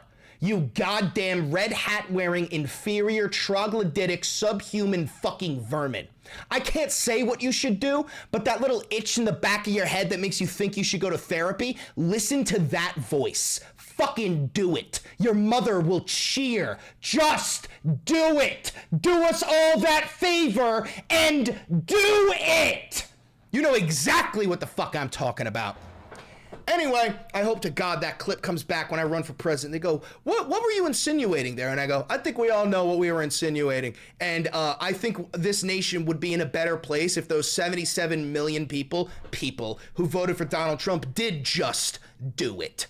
I hope it comes back. I hope all my fucking clips come back to bite me in the ass, because you know what I'm going to say? I'm going to go, yup, and I still believe it. Yes, I said that, and I still stand by that shit. 100%.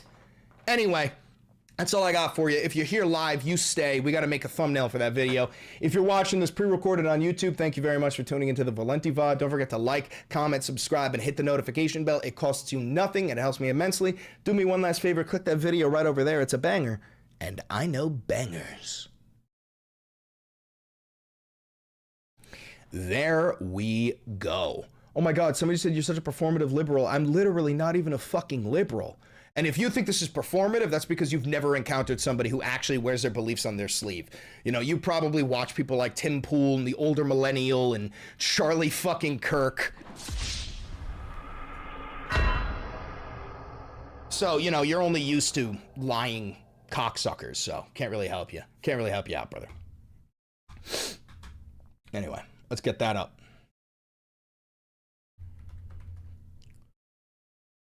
Don't fall for the rage bait. I just want, you know, every once in a while I want to bully them. It's fun. I like bullying them.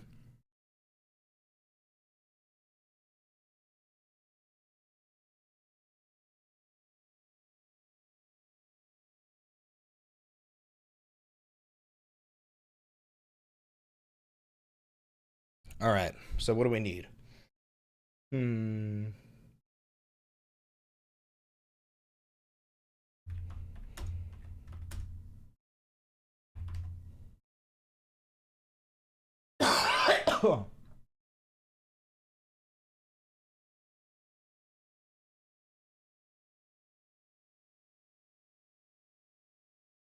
Episode 401.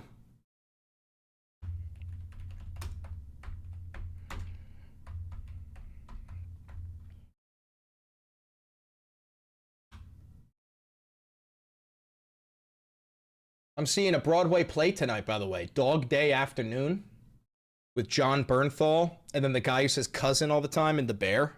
Let's see if I can pull it up. These two. Ibn Mas Barak, is that his fucking name? These two. I'm seeing this on Broadway tonight.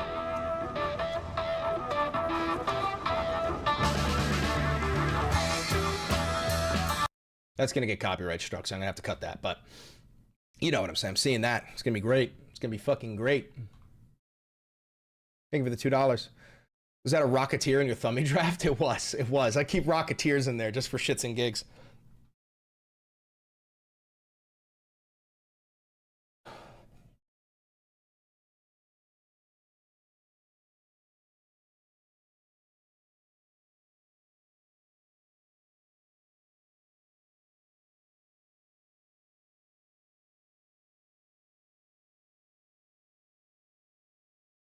TLT tonight? Can't. Won't be there.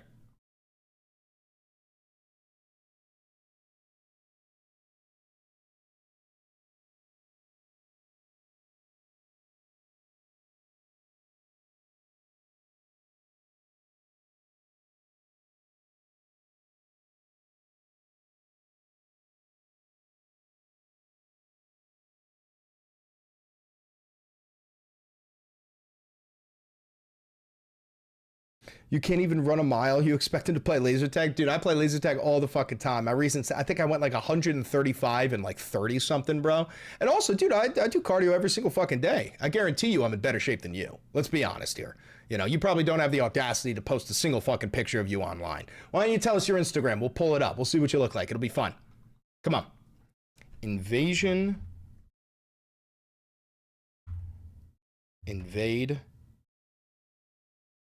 Karg Island.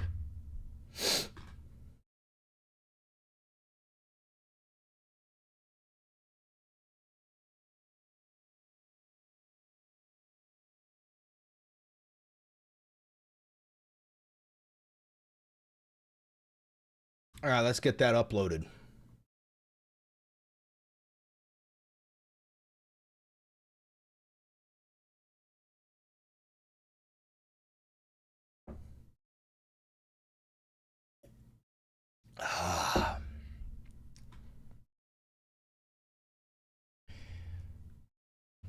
We will invade Karg Island, and we will do a halo drop on Isfahan. We are losing this war.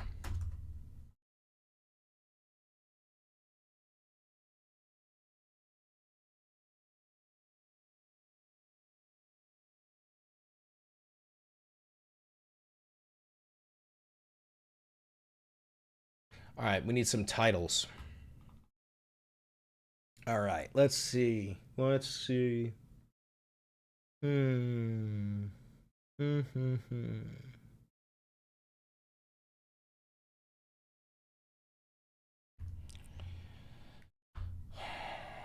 Trump says we will escalate the war in Iran. Trump wants more Americans to die. Trump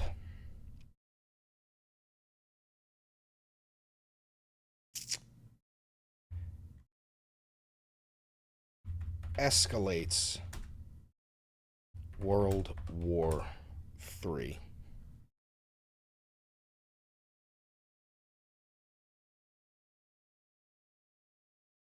No, there is no AI.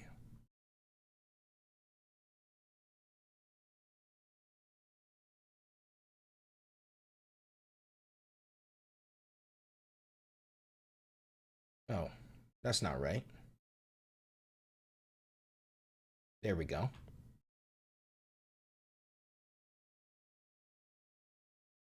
All right, it's still processing. Once it's done processing, we can cut out the millennial pause and we can do an advertisement. You claim to be a real YouTuber, but don't even have an editor to make thummies? Yeah, I do it all myself. I'm very proud of that. I do have somebody who helps me make me thumbnails, but I don't know if they're still doing it. But yeah, I do it all myself, dude. And I still have this much growth. This is like proof that you could do this. Anybody can do this, bro. Anybody can do this. You just need to buy a camera and a microphone. Am I getting shit talked for doing my own work? Am I getting shit talked for doing my own work instead of outsourcing it to somebody else? Dude, right wingers, they're so confusing. And here's the thing, if I had an editor, if I had somebody do that, he'd be like, you don't even do it yourself. You have somebody else doing it for you and you call yourself a socialist. Like, that's the thing, bro. It's so obvious. It doesn't matter what I do. You have to talk shit on it because you're in a cult. It's that simple. Like, that's just, we're not all as fucking stupid as you. All right, let's see how this starts. All right, publish.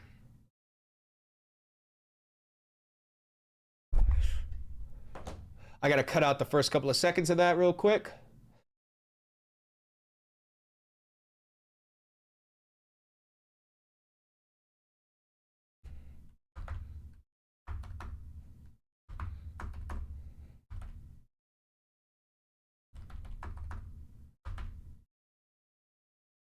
I regret to inform you that exactly what I told you. All right, and save.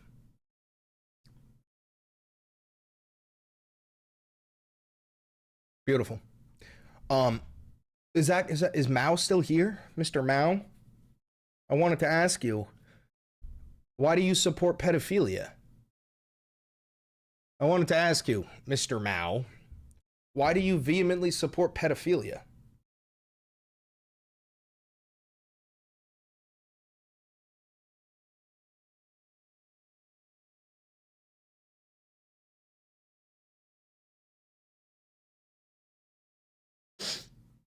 It's very strange.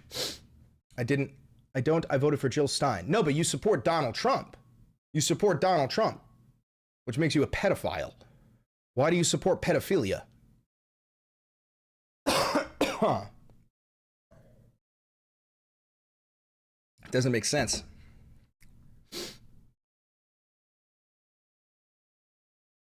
Doesn't make any sense. Yes, Jeffrey Epstein said, yeah, so get this, guys. Here's one thing. The autopsy of Jeffrey Epstein said that his prostate was enlarged. Jeffrey Epstein had his prostate removed years ago. That is concrete evidence that that body was not Jeffrey Epstein's body. That's literally confirmation off the fucking rip. So yeah, no, I no longer consider Jeffrey Epstein to be dead. Granted, I didn't beforehand.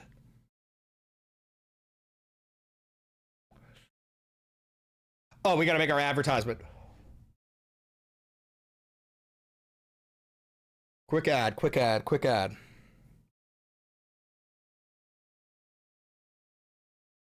So King Pedophile said that girls over the age of 6 are of age. That's on video. I covered that. On top of that, Secretary of War Crimes and raging alcoholic, former Fox News host Pete Kegsbreath, he said that we are going to escalate the war in Iran, and that today, which is March 10th, 2026, that we are going to hit Iran harder than they have ever been hit before.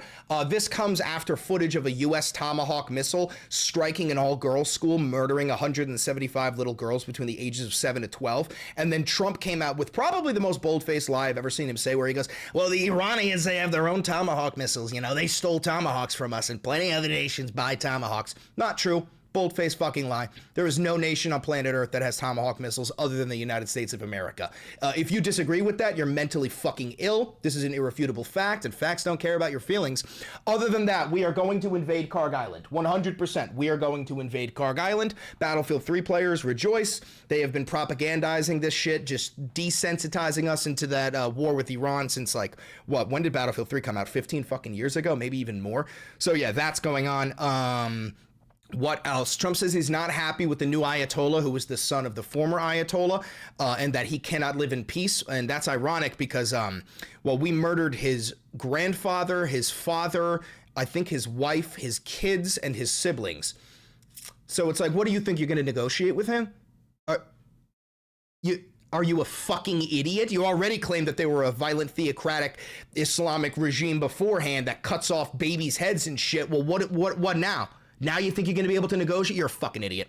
Other than that, I firmly believe we're going to send in special forces operators to do a halo drop into like Isfahan or Natanz, one of those nuclear facilities, so that we can capture or destroy the Iranian enriched uranium. Well, you know what's going to happen is we're going to do that. We're going to A, find out that there is no fucking nuclear weapons and there is no enriched uranium, and B, our boys are going to be taken hostage by the Iranians because the Iranians are getting intelligence from the Russians regarding American troop movement, because we have Russian spies embedded throughout the entire United States military as well as Israeli spies.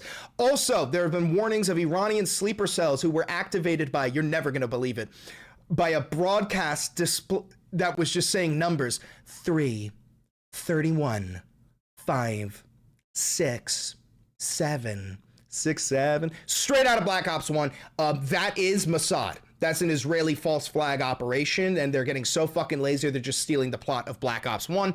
Don't fall for it. Anyway, yeah, whole new YouTube video on all of this. Go check it out. New YouTube video, new YouTube video, new YouTube video. Fuck Israel. There we go. There we go. There we go. All right, let's get that uploaded on YouTube and Instagram. 6, 7. Oh, let's pull up Caroline No Lip Levitt, the blonde demon cunt from hell. In the meantime. We see it taking place. place in Democrat jurisdictions at the state and local level across this country. So the Save America Act corrects that. And as far as married women who have changed their name, if they're already registered to vote, they're entirely unaffected by the Save Act. And for the small fraction That's of not true. individuals who have changed their name or their address, they can still register to vote, of course. The small fraction? Bro, fucking every woman I know, except for one of my cousins who has gotten married, took their husband's last name. She just said that if you're a woman who took your husband's last name, you're gonna have to get a signed affidavit from a fucking judge to vote. They just have to go through their state processes to update that documentation. And this is something that the American people, married women and minorities and people all across this country who Democrats are insultingly saying cannot do this, they're already doing it every day, going to the Social Security office, going to the DMV. And I think it's frankly insulting that the Democrats are saying that there are certain groups of people in this country who aren't smart enough to update their documentation. I don't know a single fucking woman who has ever gotten their documentation changed to say that, yes, this is my new legal name, but it also matches my birth name and therefore I can vote. It doesn't fucking exist. Yo, they are literally not gonna let women vote. That's where we're at. That's where we're at. To allow them to vote. Again, this is a huge myth, and thank you for giving me the opportunity to address it. Of course, and then just one more question about DHS. The funding issue has been 3+ weeks now. I was at the airport this morning in St. Louis, Missouri, and it was early in the morning, and one of the TSA agents, I saw her, she was kind of tearing up, she was crying, and I asked her, I was like, what's wrong? And she was like, I can't make my phone payment, I can barely make my car payment that's coming up. I think a lot in the Beltway, there's so much noise between Democrats, Republicans. It's the Democrats' fault, it's the Republicans' fault. But what is the White House's message to the American people that are struggling because they're not getting that paycheck? It's take away the politics. What do you have to say to those people? President Trump wants the Department of Homeland Security. He wants TSA, he wants FEMA, he wants the brave men and women of our United States Coast Guard to receive their paychecks, and he wants this department to be fully funded. Why are they so quiet? And so to any American out there who is struggling without a paycheck, we know there's more than 100,000 of you across the country. To any American out there who is showing up to an airport and facing incredibly long wait times and lines, call your Democrat member of Congress and tell them to fund the Department of Homeland Security. That's what President Trump wants to do, and it's completely ridiculous that the American people are suffering as a result of these partisan games that are being played by Democrats on Capitol Hill. Thank you. Steve. You said the operation was going faster than anticipated. What is your current timeline for how long the war will last? So look, as you know, Steve, we don't have a the president timeline. And the U.S. military's initial timeline was about 4 to 6 weeks to achieve the full objectives of Operation Epic Fury. Again, to destroy their missiles and their ability to make them, destroy their Navy, permanently deny them nuclear weapons forever, and to, of course, weaken their evil terrorist proxies in the region. We know that the U.S. military and our brave warfighters are quickly and expeditiously executing these objectives well ahead of schedule, but ultimately the operations will end when the commander-in-chief determines the military objectives have been met, fully realized, and that Iran is in a position of complete... So Congress has no say. She's not going to mention Congress fucking once. So she's acting like the president of the United States can just declare war and end war. Brother, we actually live in a fascist dictatorship. ...an unconditional surrender, whether they say it or not. Does the president still want Iran's unconditional surrender? Well, when President Trump says that Iran is in a place of unconditional surrender, he's not claiming the Iranian regime. When did Mao decide Chris is anti-trans? I think this guy's just a contrarian who like despises me. Maybe I fucked his mother or some shit, but it doesn't matter what I say. He will flip-flop his stances in order to try and put me in a corner, but I don't know. The guy might be fucking retarded. And say that themselves. What the president means is that Iran's threats will no longer be backed by a ballistic missile arsenal that protects them from building a nuclear bomb in their country. I could make an empty threat, but if I have no actions to back it up, then it's an empty threat. And so President Trump will determine when Iran is in a place of unconditional surrender, when they no longer pose a credible and direct threat to the United States. They never pose a credible or direct threat to us. Can you explain why the Energy Secretary posted and then appeared to have deleted a post on X saying that the U.S. Navy escorted an oil tanker through the Strait of Hormuz? Yes, I was made aware of this post. I haven't had a chance to talk to the Energy Secretary about it directly. However, I know the post was taken down pretty quickly, and I can confirm that the U.S. Navy has not escorted a tanker or a vessel at this time, though, of course, that's an option the President has said he will absolutely utilize if and when necessary at the appropriate time. And if this was something that was posted erroneously, could it be because of a staffer? What, I guess, will there be any consequences for this? I know you still have to consult, but just No, there won't be any Again, consequences. I would defer you to the Department of Energy to answer that question. And if I could just follow up really quickly. Sure. In terms of oil sanctions, the President said that there would be some sanctions that would be lifted. Would those be on Venezuela, Russia? Could you give some specifics there and then timing for that as well? Sure. I know it's something that the Treasury Department and the President's energy team continue to discuss, and they will ultimately consult with the President before decisions are made. I don't have any announcements on new sanctions or the lifting of new sanctions for you today. Alex. Thank you. Reuters has reported that about 150 U.S. service members have been injured so far. Can you confirm that number and elaborate on that? I can't confirm the exact number. I know it's within that ballpark, but I would defer you to the Pentagon for a specific number of wounded or injured thus far. Well, the Pentagon is lying. You keep on claiming there's only 8 people dead. We all fucking know it's in the hundreds. And then secondly, if I can, I wanted to ask about,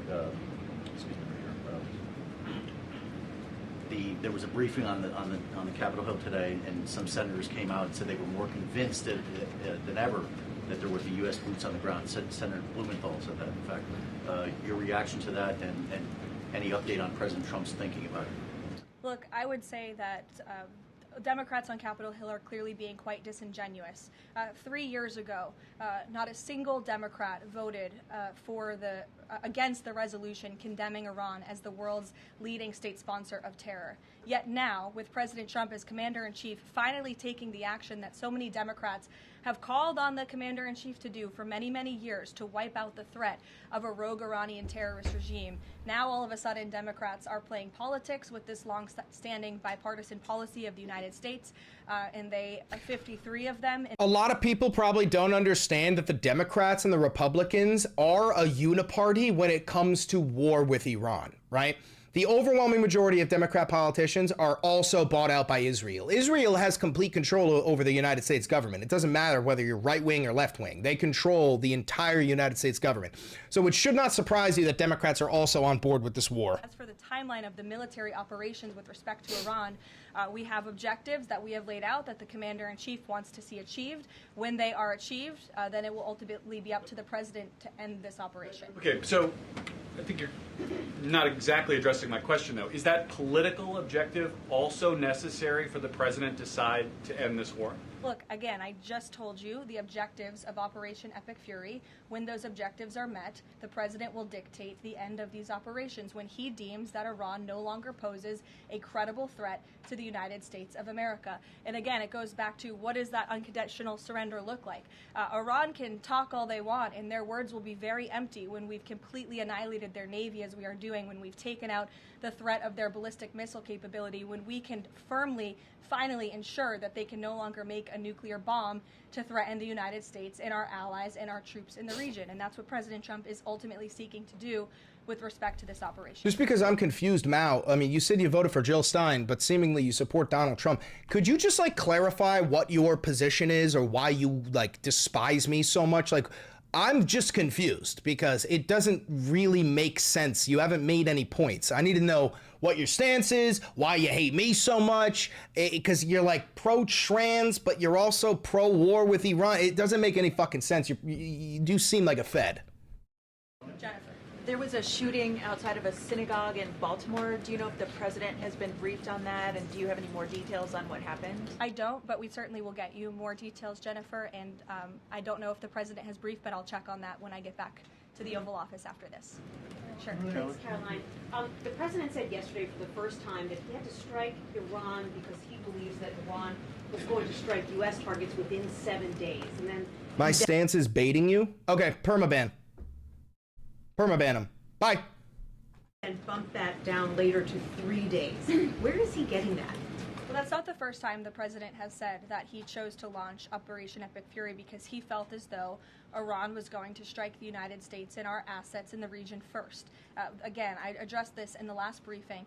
This was a feeling the president had based on facts provided to him by his top negotiators who had been engaged with the Iranian regime in a good faith effort. The Iranian regime was lying, deceiving the United States of America, clearly trying to continue their nuclear program to create a bomb that would, of course, threaten the United States of America.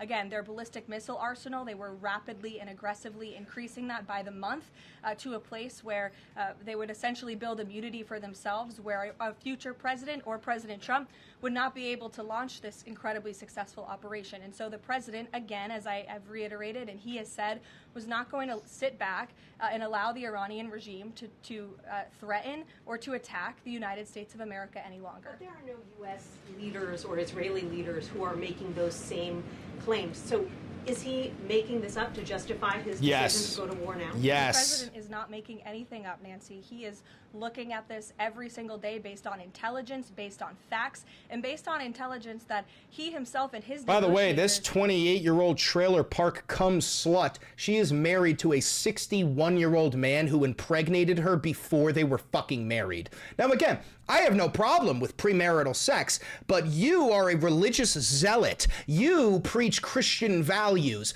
and you disgusting whore, were impregnated by a man 30 years your elder before you were fucking married. He was not going to sit back and allow that to happen, and everyone in this room should be grateful for it.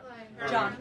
Thanks a lot, Caroline. Two questions for you. One has to do with a follow-up to your statement that you made at the beginning of the briefing regarding the Save America Act. Sure. Yesterday, the Senate Majority Leader John Thune spoke on the effort to potentially have a filibuster broken, the rules for the filibuster broken. He said the votes aren't there, one, to... I can't wait until the leftists are in power and we throw her in a fucking gulag and don't let her see her children for the rest of their miserable fucking existences. As the votes aren't there for a talking filibuster. He says that's the reality. What's your reaction to what Senator Thune said? Look, I think President Trump, the urgency behind his need to pass the Save America Act and his desire to get this country-saving legislation passed has been made quite clear. He wants all options on the table, and he wants the Senate to move as quickly as possible through whatever means necessary. And then secondly, just regarding the president's trip tomorrow, looking ahead, why Ohio and why Northern Kentucky? Well, why not? These are two great states with great Americans. Just wanted to know why they were chosen. Great states with great Americans. The president will be joined by lawmakers from both states who he greatly admires and respects and supports. And he'll be meeting with business owners in both of these places and talking about the economy, which is, of course, the utmost importance to him. Caroline. Thank you. Last week, the Energy Secretary issued a waiver for India to get oil, Russian oils, during this energy crisis. Yes. Have you spoken to President about it? What's the idea behind this? Have I spoken to the president about it? Yeah. Yes, I have spoken to the president about it. And the president and the Secretary of Treasury and the whole national security team came to this decision because our allies in India, as you know, Lalit, have been good actors and have previously stopped buying sanctioned Russian oil. So as we work to appease this temporary gap of oil supply around the world because of the Iranians, we have temporarily permitted them to accept that Russian oil. And this Russian oil was already at sea. It was already out on the water. So this short-term measure, we don't believe it will provide significant financial benefit to the Russian government at this time. So we are... Oh my, so she just admitted that we are funding the Iranians. We've lifted sanctions on Russian oil to India, right? So we're allowing Russia to make more money, and Russia's giving that money and intelligence to Iran. 150 injured? Where? I have one more question about Pakistan. You know, Pakistan is a neighbor of Iran, and Pakistan is also an ally of U.S. President has been praising a lot about the Field Marshal. Is Pakistan providing any kind of support in this war against Iran? That I will have to check on with the Pentagon and get back to you. Sure. Thanks, Caroline. The president said yesterday that President Putin told him he wanted to be helpful in the Middle East. The Kremlin put out a statement where Putin said, quote, "I would like to reaffirm our unwavering support for Tehran and our solidarity with Iranian friends." How does the president think that Russia could be helpful, if not helping Iran?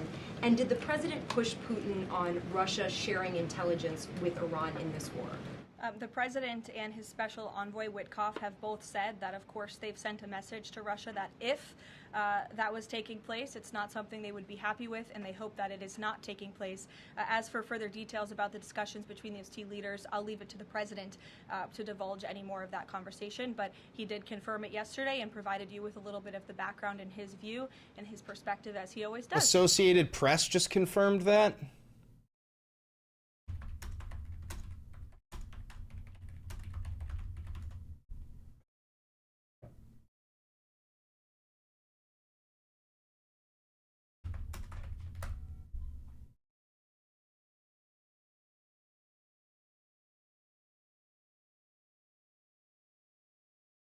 Oh shit, about 140 U.S. troops have been wounded in the Iran war, including 8 severely.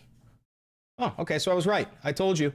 Somewhere between 100 and 500. This is also a lie, by the way. This is also a lie. Guarantee that number is way more than 140. This is what they're doing. They're slowly trickling it down. They're slowly allowing you to know. So this means, and I'm telling you, this means thousands of U.S. troops have been injured and hundreds of them are dead. That is what this means. You cannot trust a single word from the United States government. Regarding the missile strike on the Iranian school, how long does the administration expect that investigation to take, and will the White House or the Department of Defense release a full report of its findings? Oh, you're fucking heavy, bro. The Department of War will do that. The investigation continues, and as the president said yesterday at his press conference, he will accept the conclusion of that investigation, whatever it may be. We'll go to the back row for some love. Sure, in the back with the glasses. Go ahead.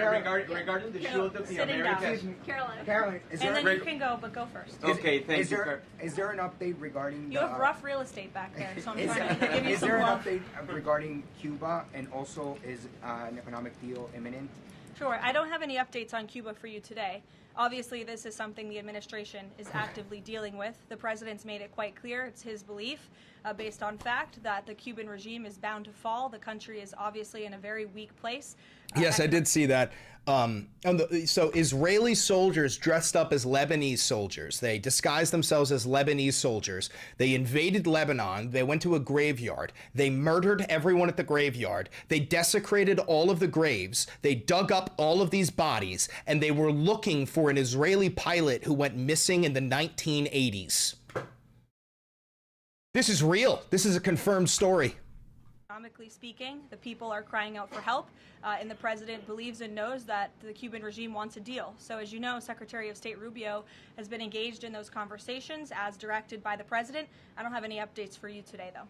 Thank you, Caroline. Regarding the Shield of the Americas, the initiative by President Trump this weekend, big names, a lot of countries, but some notable absences. For instance, Colombia, which is a key ally with the United States in terms of counter-narcotics, and President Gustavo Petro was here at the White House, and he met with President Trump. Why wasn't Colombia invited to the Shield of the Americas? I don't think we're seeing the level of cooperation we quite want to see yet from the Colombian government to invite them to the Shield of America's event in Pact, but we certainly hope that this newfound organization will expand and we can continue to invite additional member countries. But there was quite a few countries there. I believe there were 17 countries represented, 12 heads of state with the president over the weekend. They signed a defense agreement with all of our militaries to emphasize the need to combat drug cartels through Latin America in the Western Hemisphere, and ultimately, of course, to curb the illegal trafficking of drugs to the United States, which is the president's utmost priority in all of this. So it was a great event on Saturday, and we look forward to the coalition expanding. To the chatter who was saying, like, turn off your mics and cover your cameras so that the government doesn't watch you, there's nothing you can do to stop them. I'm not kidding. It is confirmed from the CIA. Like, you know your speaker on your TV? There's no microphone on your TV. The CIA can literally, with the click of a button, turn that speaker into a microphone, and they can now listen to you. I need you to understand the reality here. If they want to listen to you, there is nothing you can do to prevent that. This is reality, and you need to accept it. There is literally nothing you can do to prevent the government from spying on you. It's not possible. Kelly in the back. Caroline, thank you. Good to see You you. know your microwave? How when you click a button it beeps? That's a speaker. The CIA can convert that speaker into a microphone with the click of a button. There is nothing you can do to prevent this.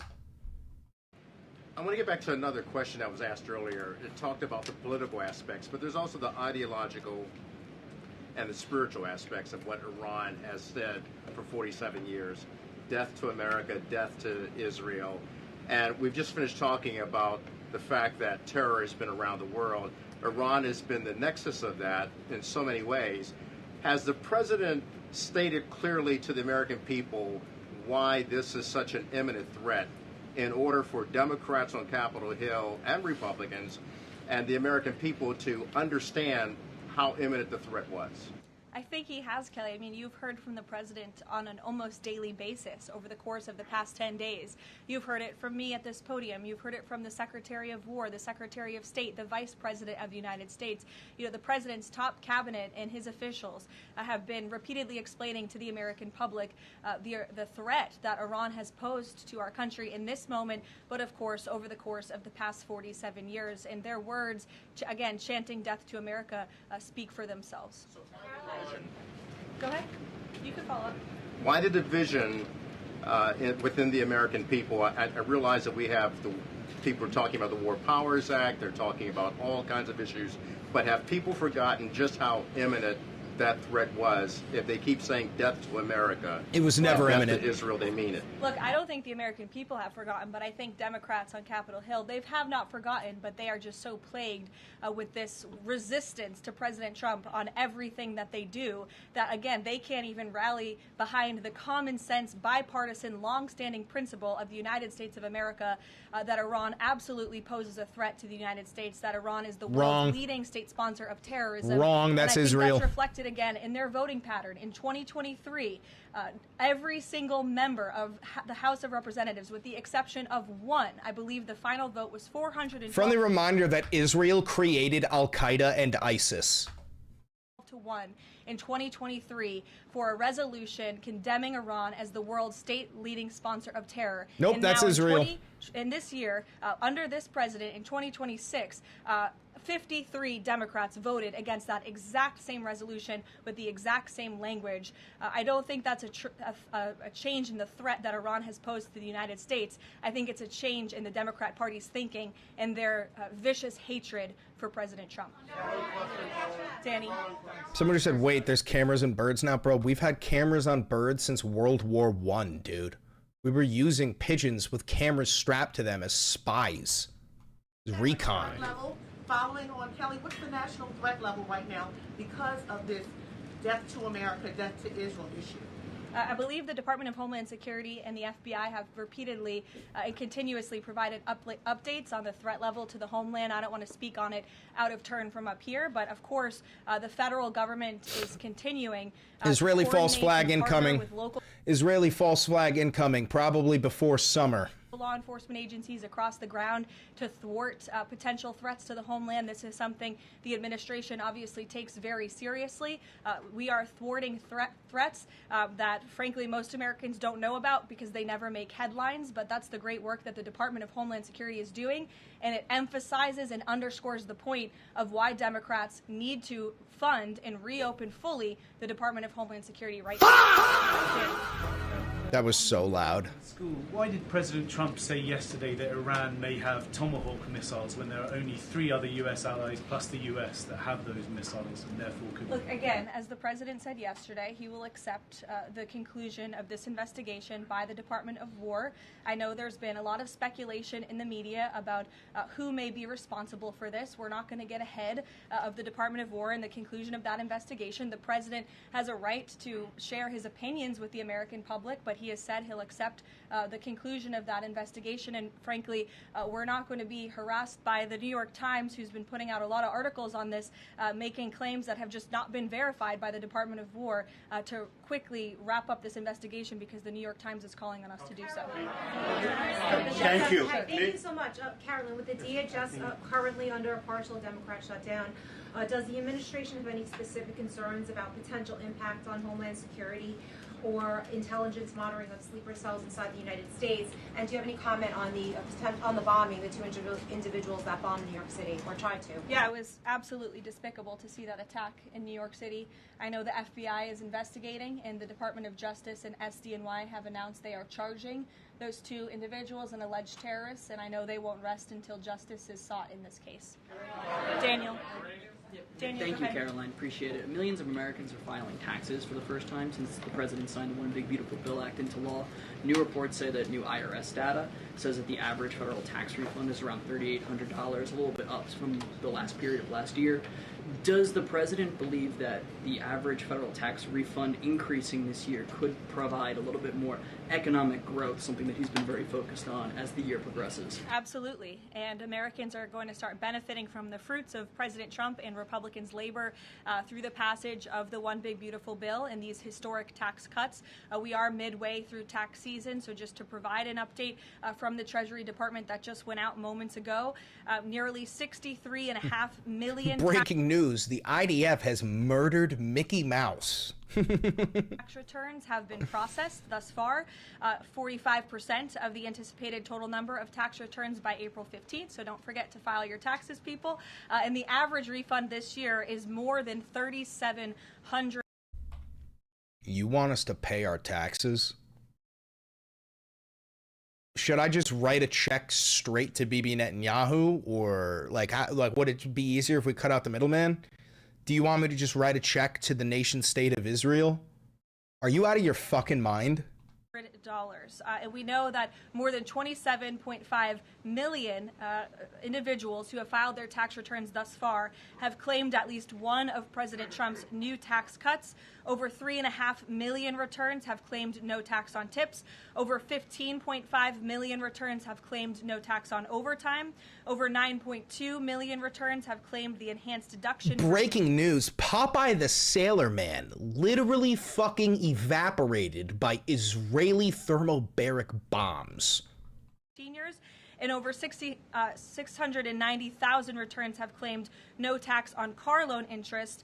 And another amazing statistic, nearly 3.5 million Trump accounts have been opened for children in our country thus far. So we look forward to, I know the Treasury Department continues to look forward to seeing these checks go out the door and into the pockets of hardworking Americans, and the president will be meeting with them himself tomorrow on the road in both Ohio and Kentucky, and we look forward to seeing you all there. Thank you, guys. Thank you, Caroline.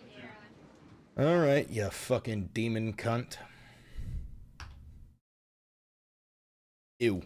All right, that's all I got for you guys. I got to get ready. I got to work out. I got to clean up because I am going to see a play tonight. Ugh. And who knows? Maybe I'll even get lucky, folks. We never know. Maybe I'll get lucky. Who knows? Who knows, folks? You know, I wouldn't call it luck. I make my own luck. You never know.